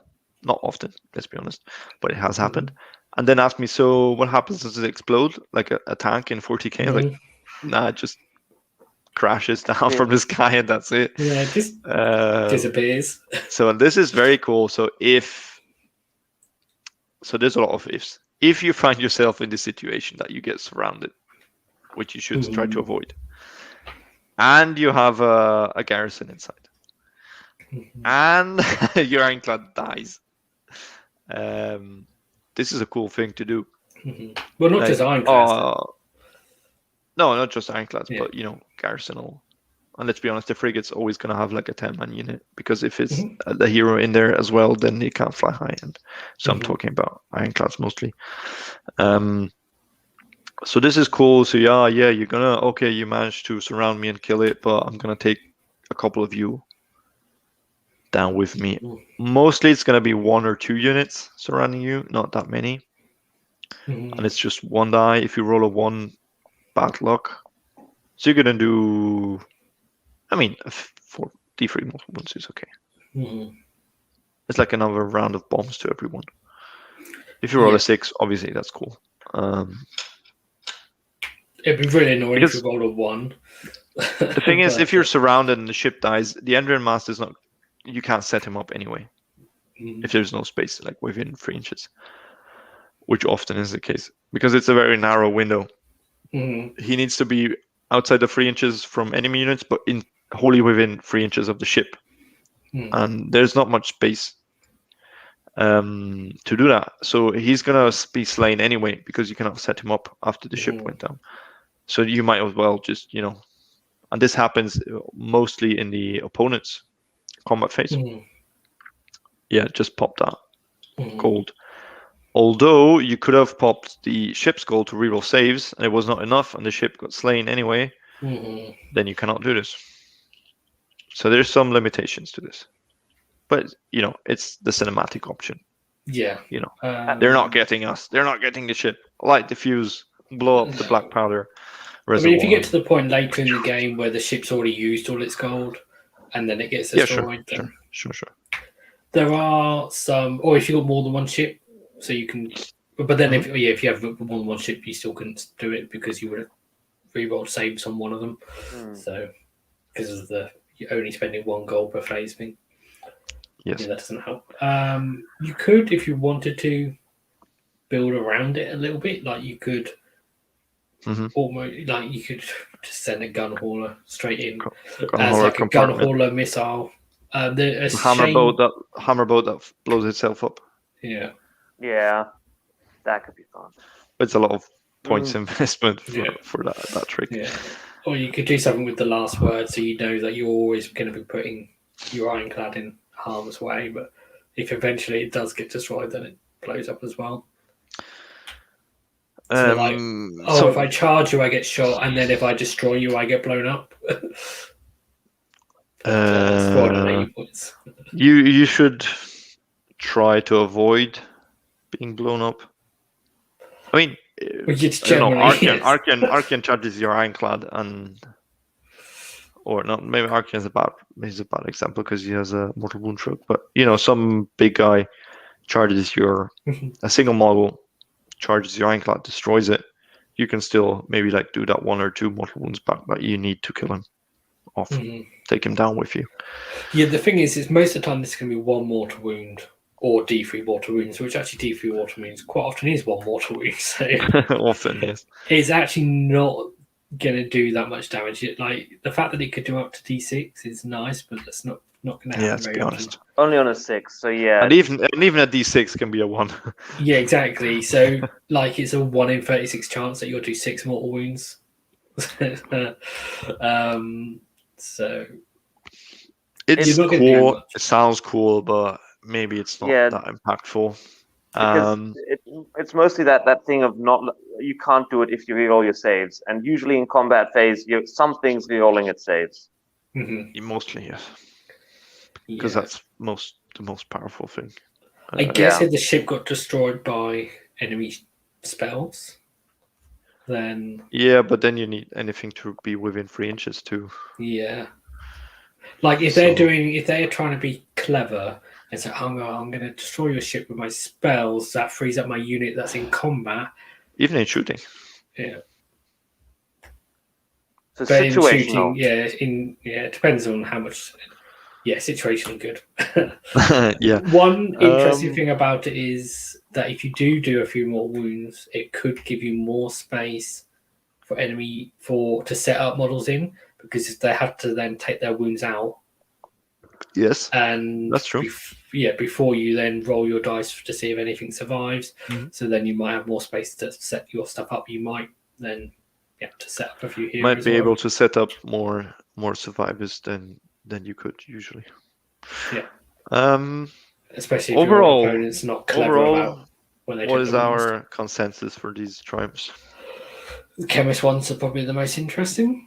Or Khemist one's going to see the most use, that's for sure. Yeah, I agree. I think the Chemist one to buff a unit inside the ship, or the Navigator have both Ether Storm benefits. Plus D6 are the strongest ones. Mhm. Blow the Magazine obviously is the coolest one. Mhm. And yeah, it's cool. I like this. Mhm. It's it is especially for these small heroes that usually you didn't know what to do with their gold, Yeah. which is cool. So here's a question for you. Every hero has a command trait available to them where they start the game with 2 shares of gold instead of 1. Yeah. Do any of these make you think you would want to take that command trait? Because you want to do this one plus another normal triumph. Or you do this one of these more than once, so you use the chemist ones twice. No, because they're all once per battle, so you can only do. No, that doesn't matter because all triumphs are once per battle.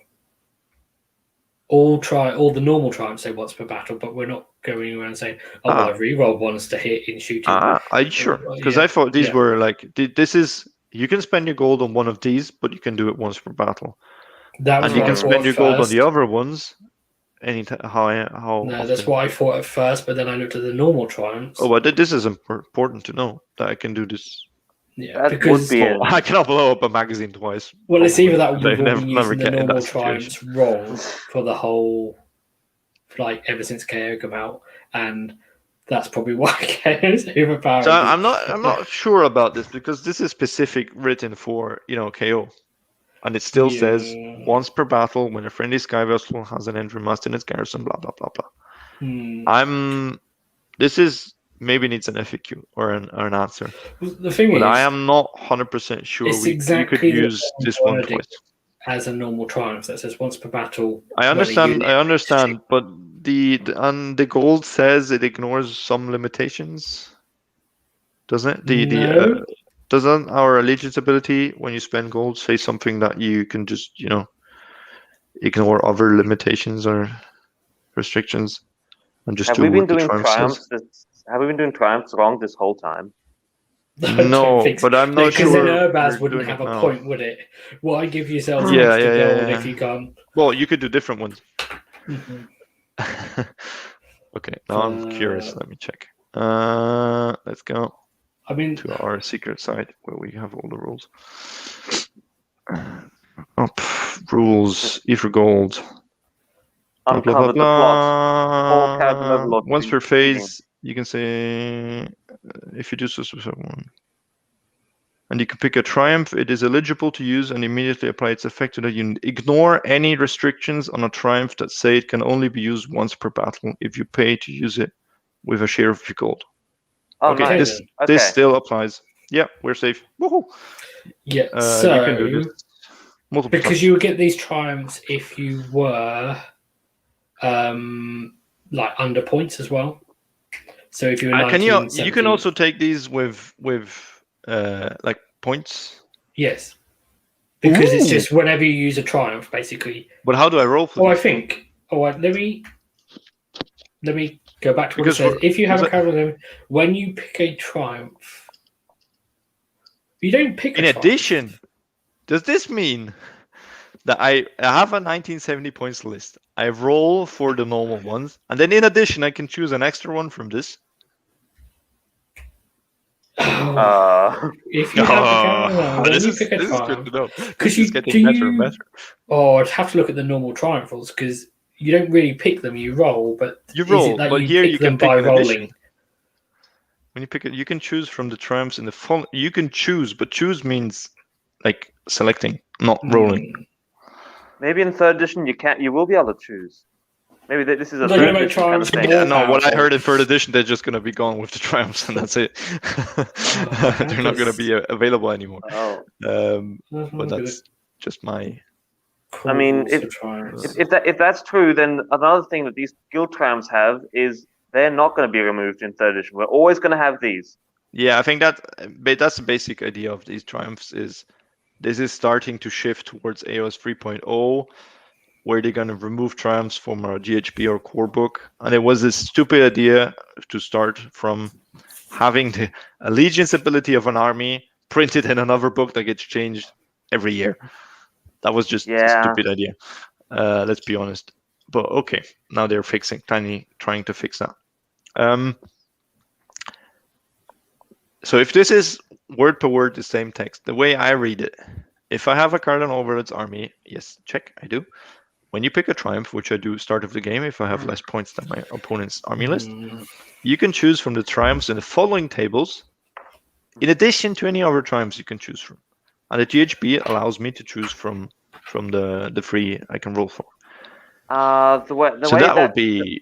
In addition, sounds like that if you pick a triumph, you can also pick one of these triumphs. Not you get a normal triumph and you get one of these triumphs. Okay, but then how does the picking work? Because the ones I have to roll and the ones I can't roll. Yeah. The normal, when you get a triumph for being underpointed, you don't pick a triumph. It just says, like, if you're underpointed, roll on this table. It doesn't say pick a triumph. It doesn't say pick a triumph by making a roll. So you don't pick when you're underpointed. You only pick when you're using Aether Gold. So you only get to use these. I roll the normal ones, and then when I spend Aether Gold, I can use all 6. Yes. Or no, 5 per 9. hero. Yeah, 5 per hero. Yeah. Yep. So yeah. So confusion of the highest order. So yeah, if you're underpointed, they can't use their. You can't get one of these triumphs. You can only get these for you spending gold.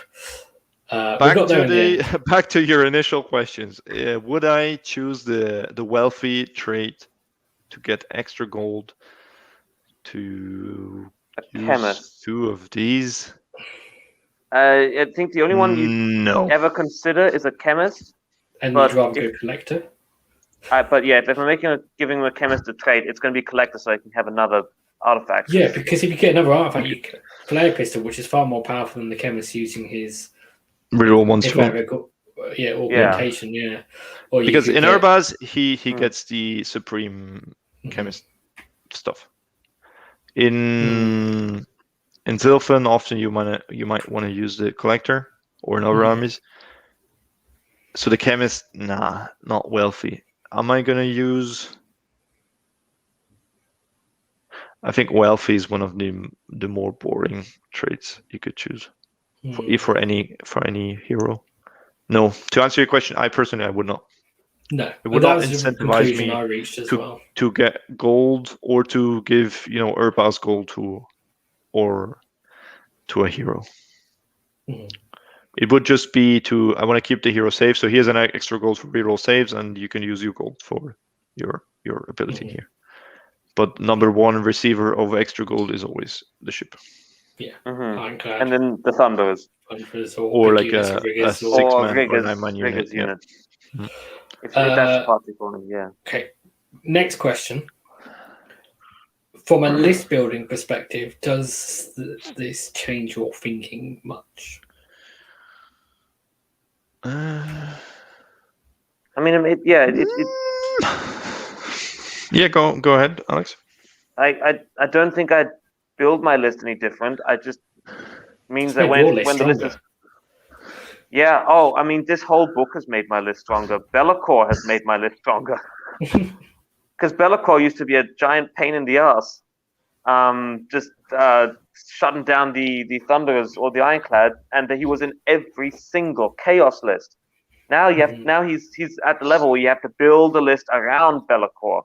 You can't just dump. People usually don't just have 380 points to spend, just left over for their lists. Now, if you're taking Be'lakor, it's going to be an army with Be'lakor, not some Zench army and then also Be'lakor.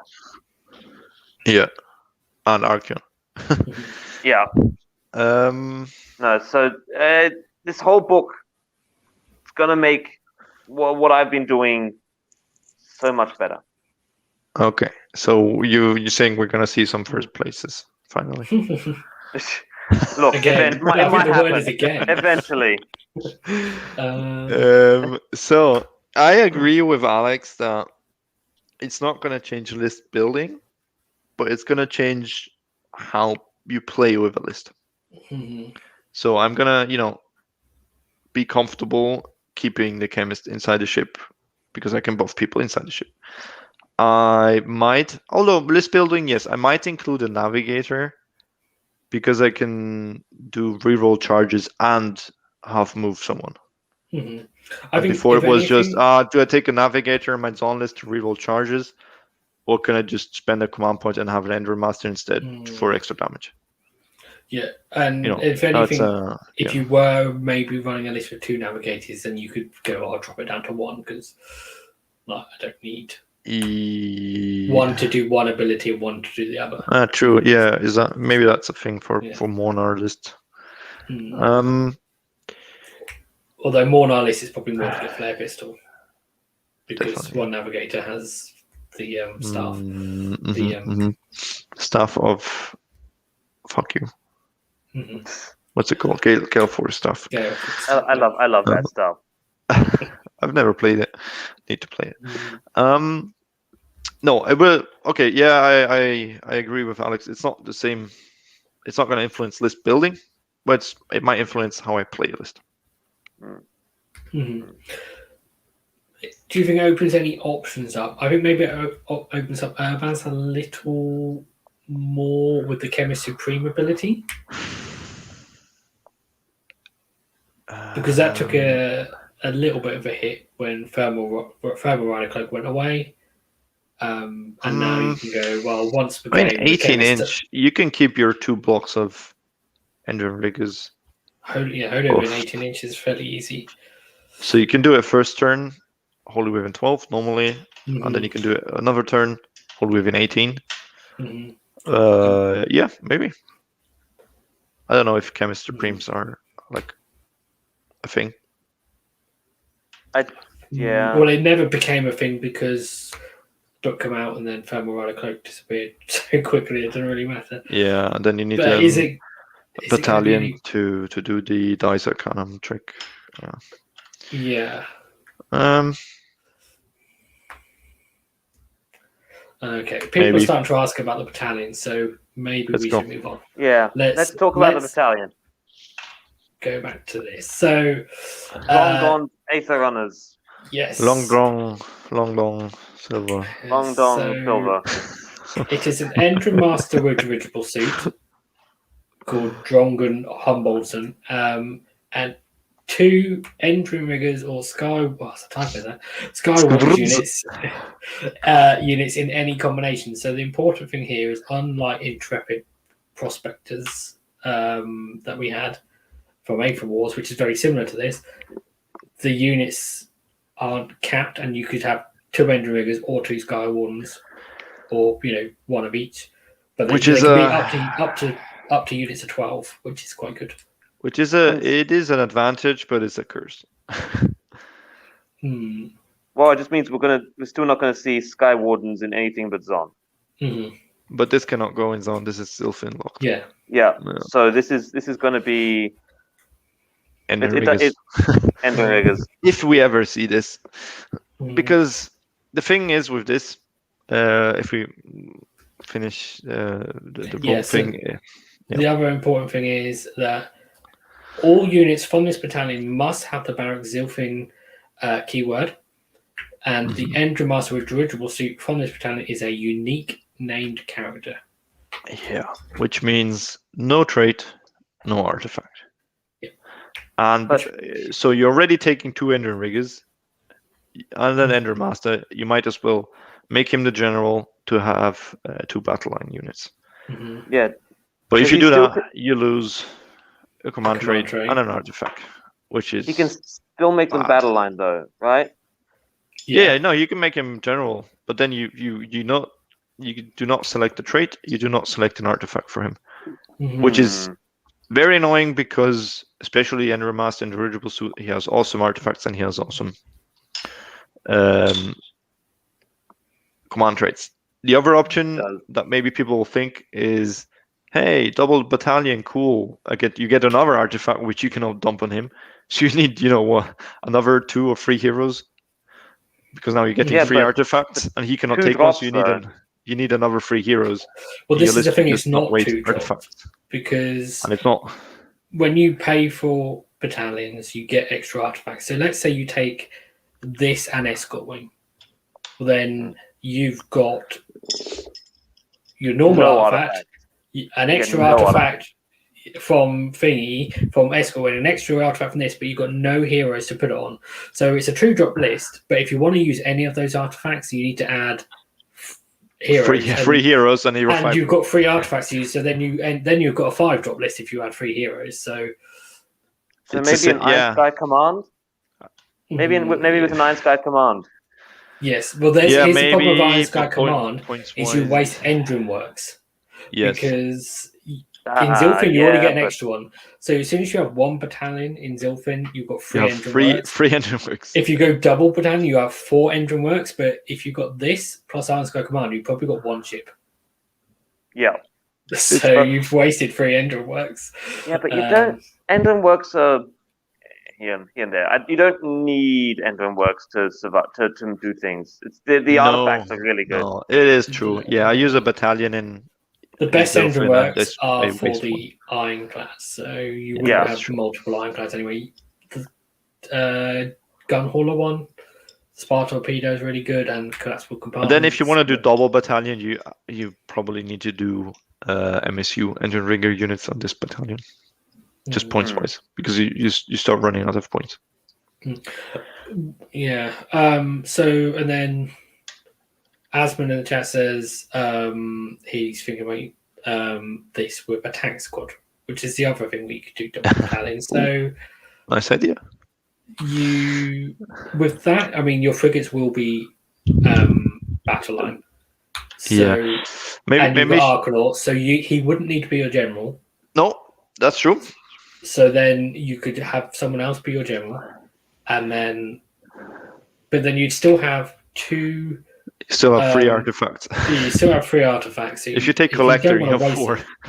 Yeah, if you don't want to waste them, then you'd need. So you'd still be looking at a 5 drop list potentially. Yes. Unless you're happy to waste artifacts. But then you've got to think, well, really, then these battalions are a bit more expensive than they. Yeah, then you're spending a lot of points, and you're spending how much is this? 120. Yes, 120. Yeah, you're spending 220 points in battalions. Mm-hmm. Maybe we should just quickly say what the battalion actually does. Yes, we are talking all about the battalion in terms of list building. We're not talking about what it does, which is so it does 2 things. So the first thing it does is everything in this unit gets +3 to their move characteristic.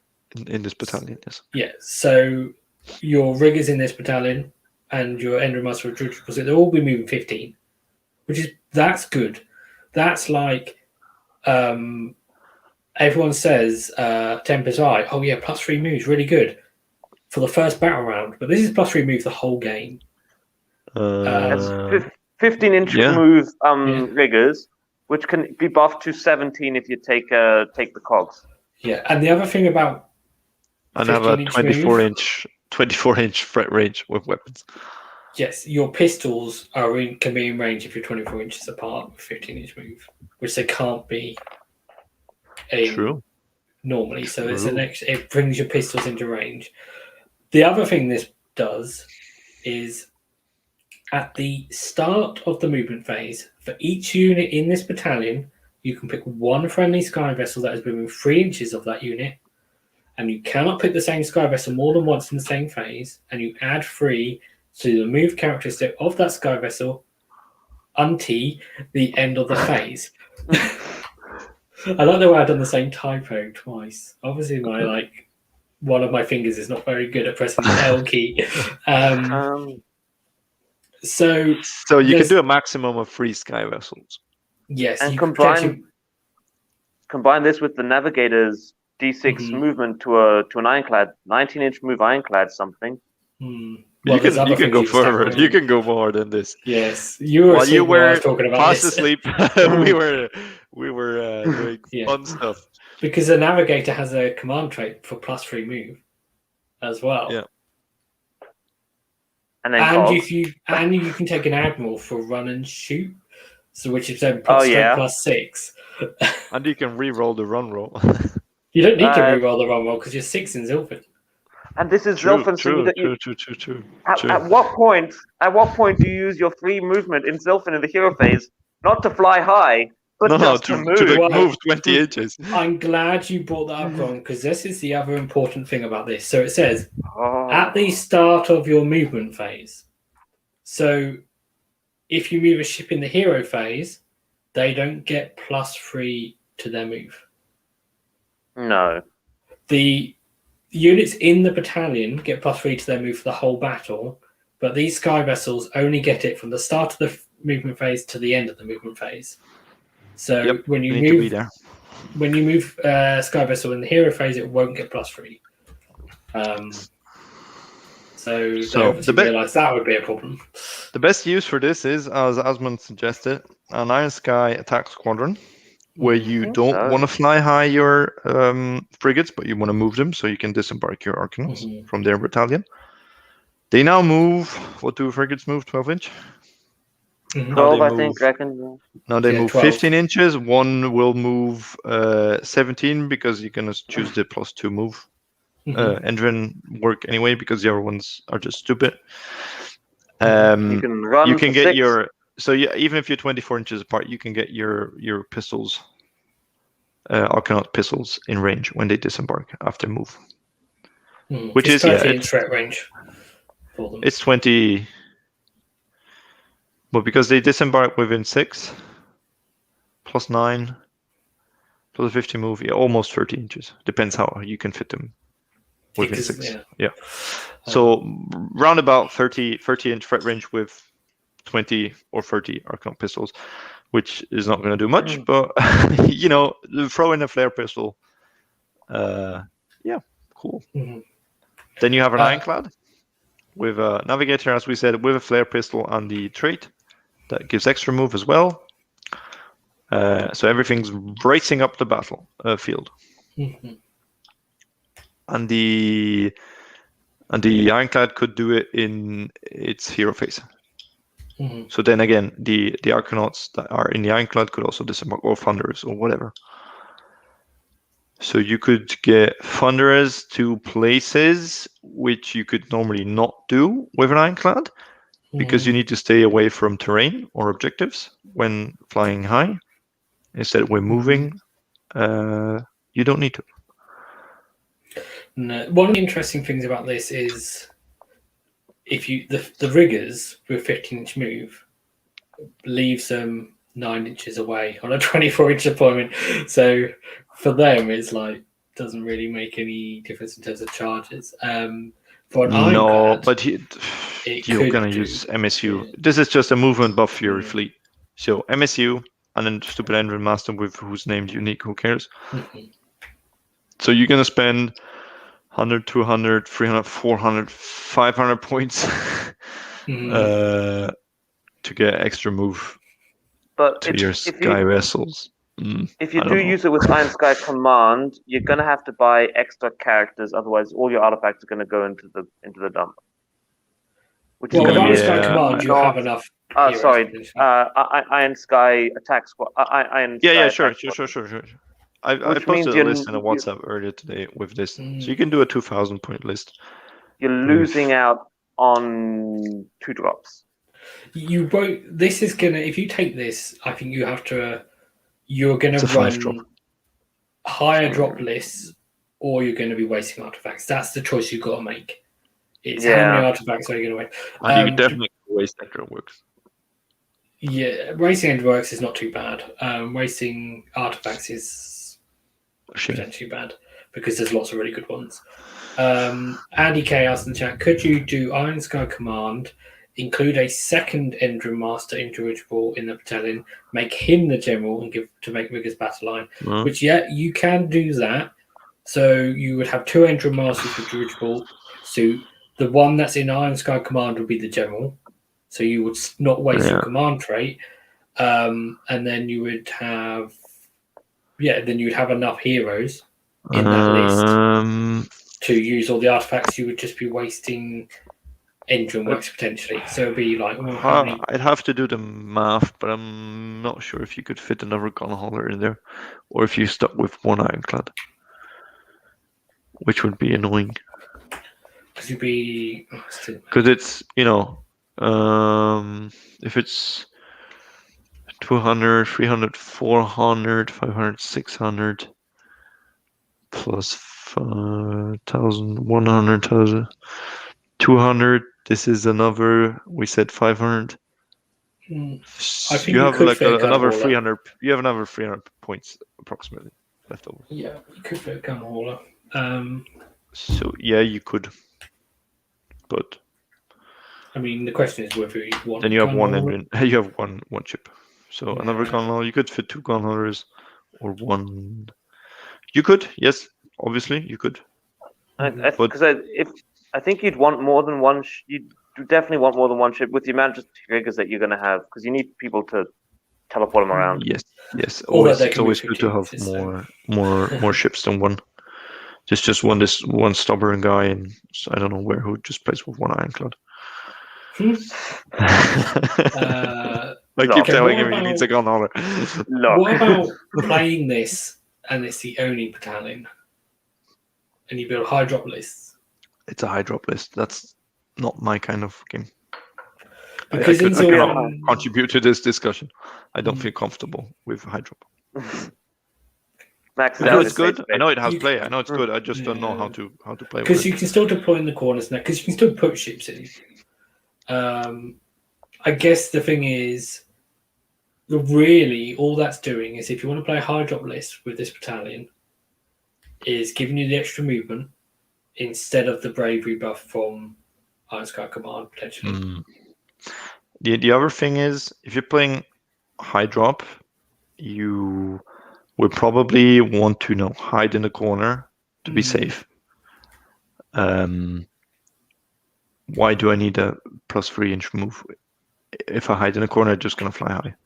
Well, not everything. So then the only buff I have is a 3-inch move on Endrimaster. So I'm building towards a big Endrimaster unit. Or 2 big ones, yeah. Yeah, two big Endrimaster units. Army with a chemist who can then 18-inch buff both with a chemist. I know that's just in Urbas. This is so bad in Zilfin. I wish this was in Zon. It would be so good for Zon. Like 2 Skywarden units, Zon wants. Or 1 big Skywarden unit and 1 small Endrimaster unit in Zon, and you have those 12 Skywardens moving 15 inches with cogs, moving 17 inches, and then charging with a plus 3. Oh, yes, please. But this you can't Zilfin. Yeah, it's a narrative battalion, let's be honest. I guess one thing this could do is, if you wanted to take this battalion, is it would allow you to take less than 3 heroes if you wanted to take a hard drop list, but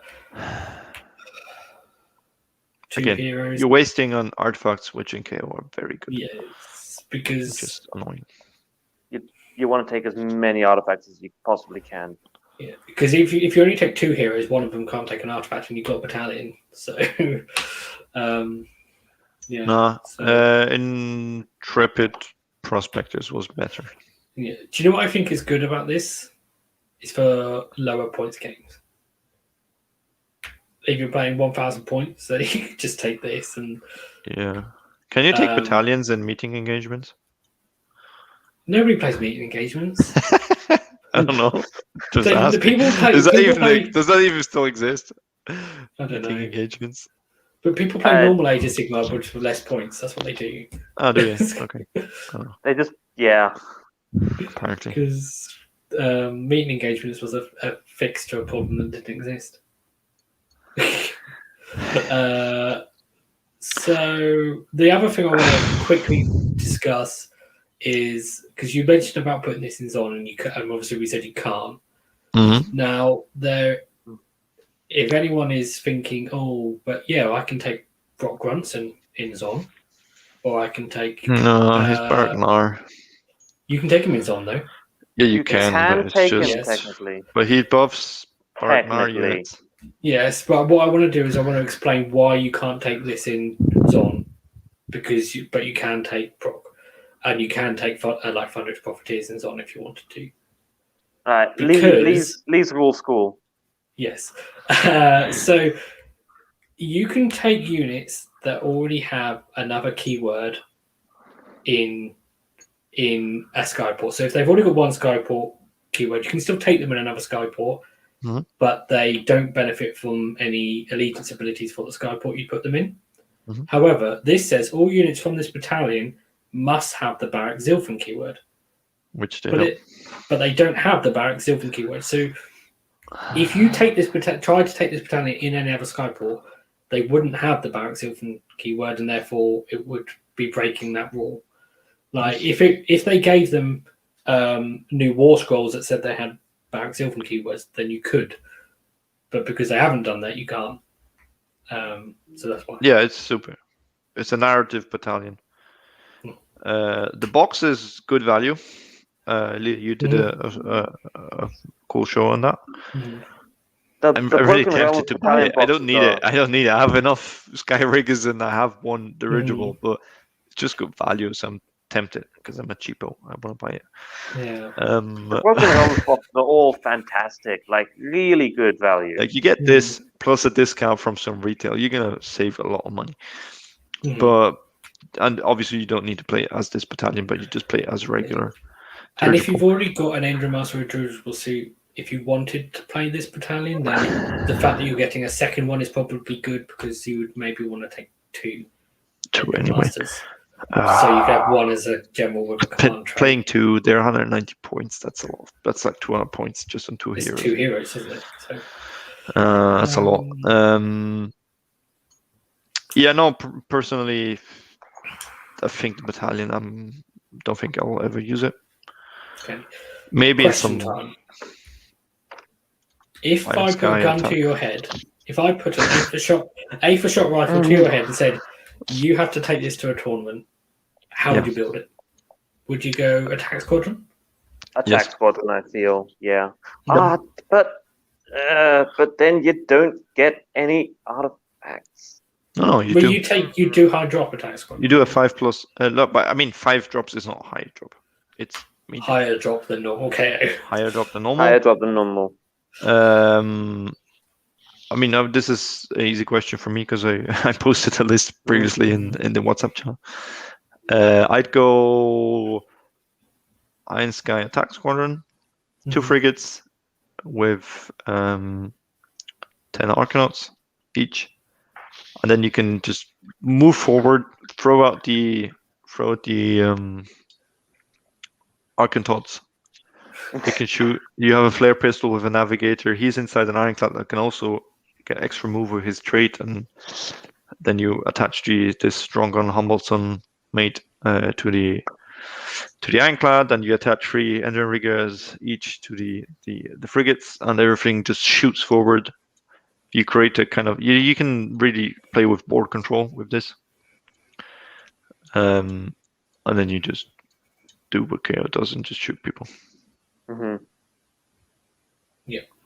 And you get a lot of artifacts. So you can get like the flare pistol. You need to take the Staff of Ocular Optimization anyway. You probably have either the monolens on an Endrimaster, or you have the event plates on Chemist kind of thing. Yeah. Depends on your taking spell in a bottle then.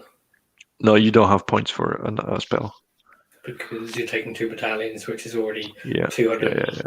That's 220 points on battalions. Yeah, plus all the units inside. So you're struggling with points and bodies. If not. Because it almost lends itself to cogs with extra movement. So it lends itself to cogs, but then spell in a bottle, then you need to take. You take the 90 point cogs. Yeah, you take bound cogs because you don't want to take an encounter. Because it's another hero with can't take an artifact. You'd have to run the numbers, but I think you run out of points at the point. If you take an ironclad. If you don't take an ironclad, yeah, sure. Take a gun holder with compartments and put the navigator in there. Yeah, and just shoot that up. How many? Wait, so it can go 18 with cogs. It can go 20 with this battalion. It goes 23 with the navigator inside. It goes 26. Yeah, you can have a 26-inch move. 52-inch move gunpowder in one turn. The other thing is, it's like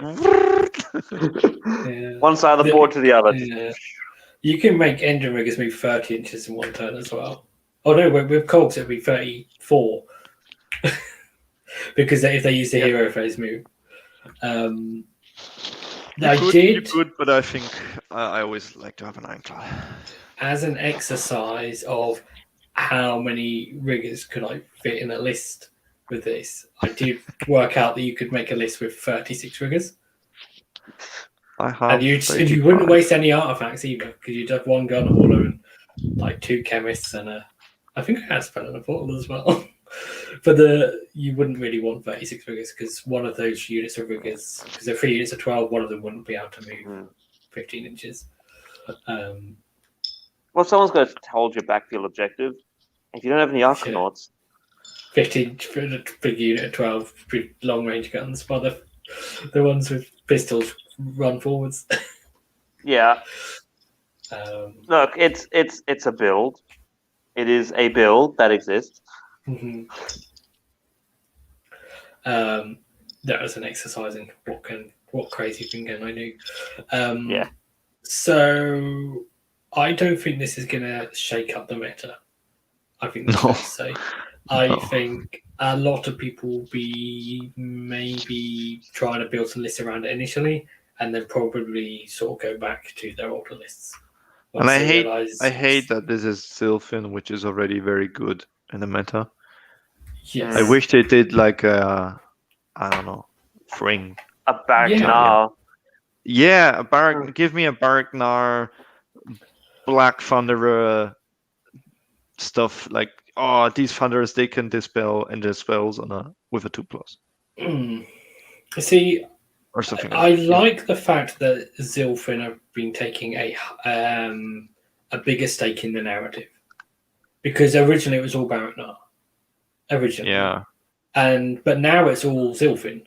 Like it's just non-stop Zilfin. Like there's several short stories. There's stories in White Dwarf, stories in Broken Realms. And that everything is Zilfin now. Well, and Zilfin didn't need more options. That's not true.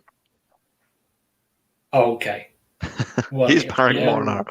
Yeah, okay, fair enough. But yeah, so it would have been nice to have something for, like they could have done a Mornar battalion.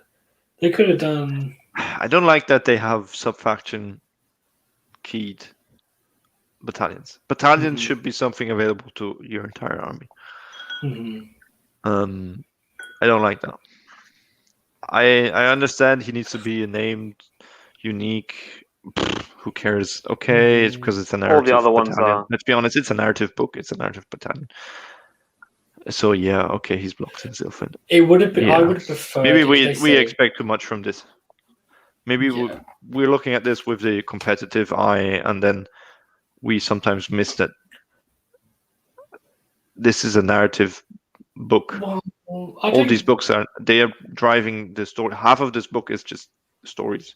It's a good story. I'm purely looking at this they're even good stories. Yeah, sure. From a competitive point of view, I mean, a lot of whether the lists are good or not is from a competitive point of view, but it's just from a how many more ways does this give me to play KO thing? Like, just even if you want to just play fun games with your mates, and it doesn't give you as many options as if it was an open battalion. Yeah, but you can play the narrative. You can reenact the stories from the book. But I could do that if it was an open. There's probably even like a battle plan in that book. There'll be a mission. The book, the Broken Realms have had these specific missions where it tells you exactly what you take and what your opponent takes, and then you play out this part of the book. Okay. So a couple of things in the chat. Asmund says he wouldn't mind sub-faction battalions if every sub-faction got them, which I think, that's fair. Okay, yeah. Yeah, if you're giving every sub-faction their own battalion. Jay Durfoo says he thinks this is prepping us more for losing Fly High. Losing Fly High? No. I don't think we're going to lose Fly High. Not without. Well, we could. I don't think we could lose it really without a no. Wow, if we use Fly High, I'm going back to 4500 blocks. No. If I think what we could lose is Fly High. You could lose Fly High in the hero phase. Like they could replace that errata. I reckon that's definitely an option. But this doesn't. Easy fix. Just make it end of hero phase. Mm-hmm. One thing what I think they should have done with this is said all of the units from this battalion have the Barrack Zilfin keyword, and then that would have meant you could have used the battalion in other skyports, but they wouldn't have benefited from your allegiance abilities. Mm-hmm. That would have been like that makes it narrative, but gives. But that would have made it suck for Skywardens and Zon, because they don't get the +1 to hit and +1 to move. Yeah, but they would have been able to still give ships a bus to move in other. Yeah, nah. In other skyports. Yeah, I mean, thank you. No, thank you. So I guess the question is, Max, because you've been doing some battle reports, will we see this battalion in a battle report? No. No. Straight up, nah. Unless you like. Most of my lists have an Endrimaster with dirigible as my general. Yeah. Cool. I'm gonna lose trait and an artifact. I need to play Zilfin now. Okay. Now I need I already have an artifact that I need to give someone. Okay. Now I need an extra heroes. Okay, so probably double battalion to fit on all those 3 heroes. It's just like this list writes your list for you. Okay. If I ever paint my 2 frigates, you might see this. Yeah. Okay. It might be an incentive to paint them, but I bought pre-assembled and primed, and the other one is still wrapped. I bought this last day before the first lockdown, when the shop was still open. I was like, okay, for lockdown I need projects. I'm gonna buy this panic buy paints and colors. And it's still wrapped. I have not touched that frigate for a year now. Yeah. Maybe. Yeah. Okay. Maybe there was something else I was going to say about this battalion. I can't remember what it was. Yeah. Oh yes. Did we say that you can't take 2 of this battalion? You cannot. No, but because he's unique, and you cannot have. Yes. So if you had 2 of this battalion, you'd have 2 of the same unit. So you can't even double this battalion. You cannot have his twin brother. No. Drongon Hamilton. Yeah, so you can't double the battalion either.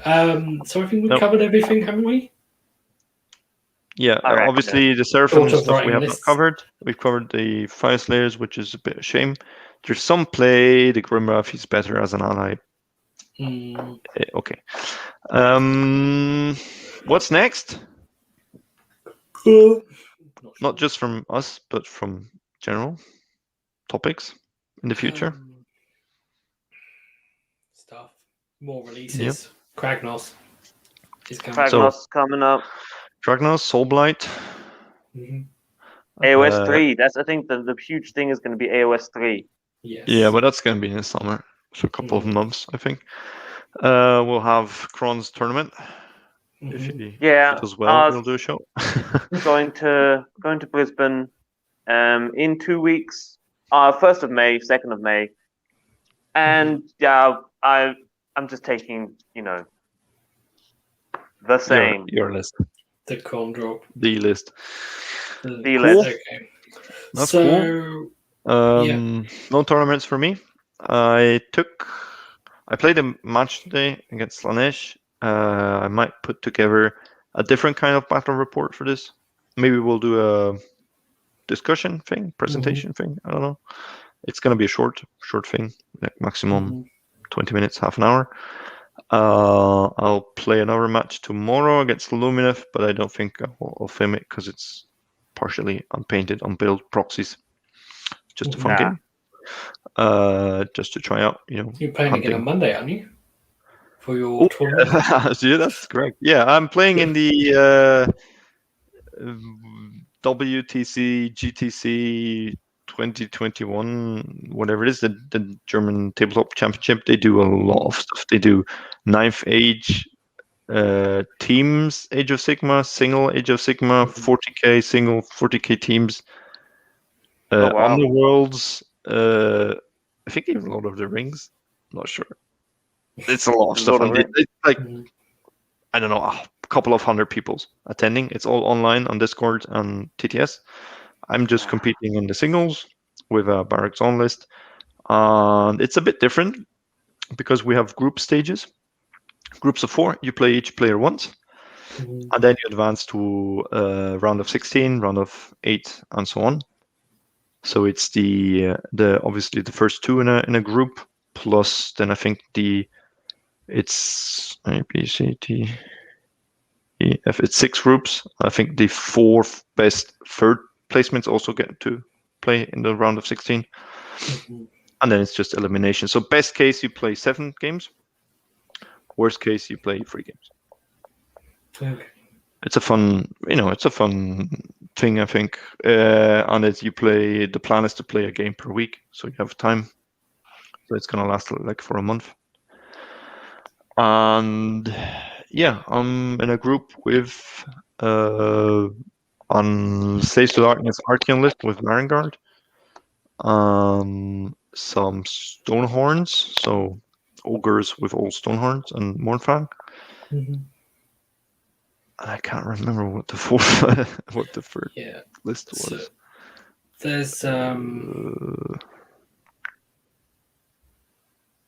there's another guy taking KO as well, isn't there? Sluky. Yeah, Sluky, and he's in a group with another KO. Okay, I was going to say that was my next question. He's a mirror match with KO. So there's 2 KO in one group. The other 2 is 3 KO players in total. Yeah. They're in a group with Fire Slayers, 2 KO, and Ossiarch Bone Reapers. I think so. It would have been cool if it was like a very Dwarven Cities of Sigma list. It's a big group of dwarves. Okay, maybe what is the other list I'm playing against? You'll find out once you log in and it's there.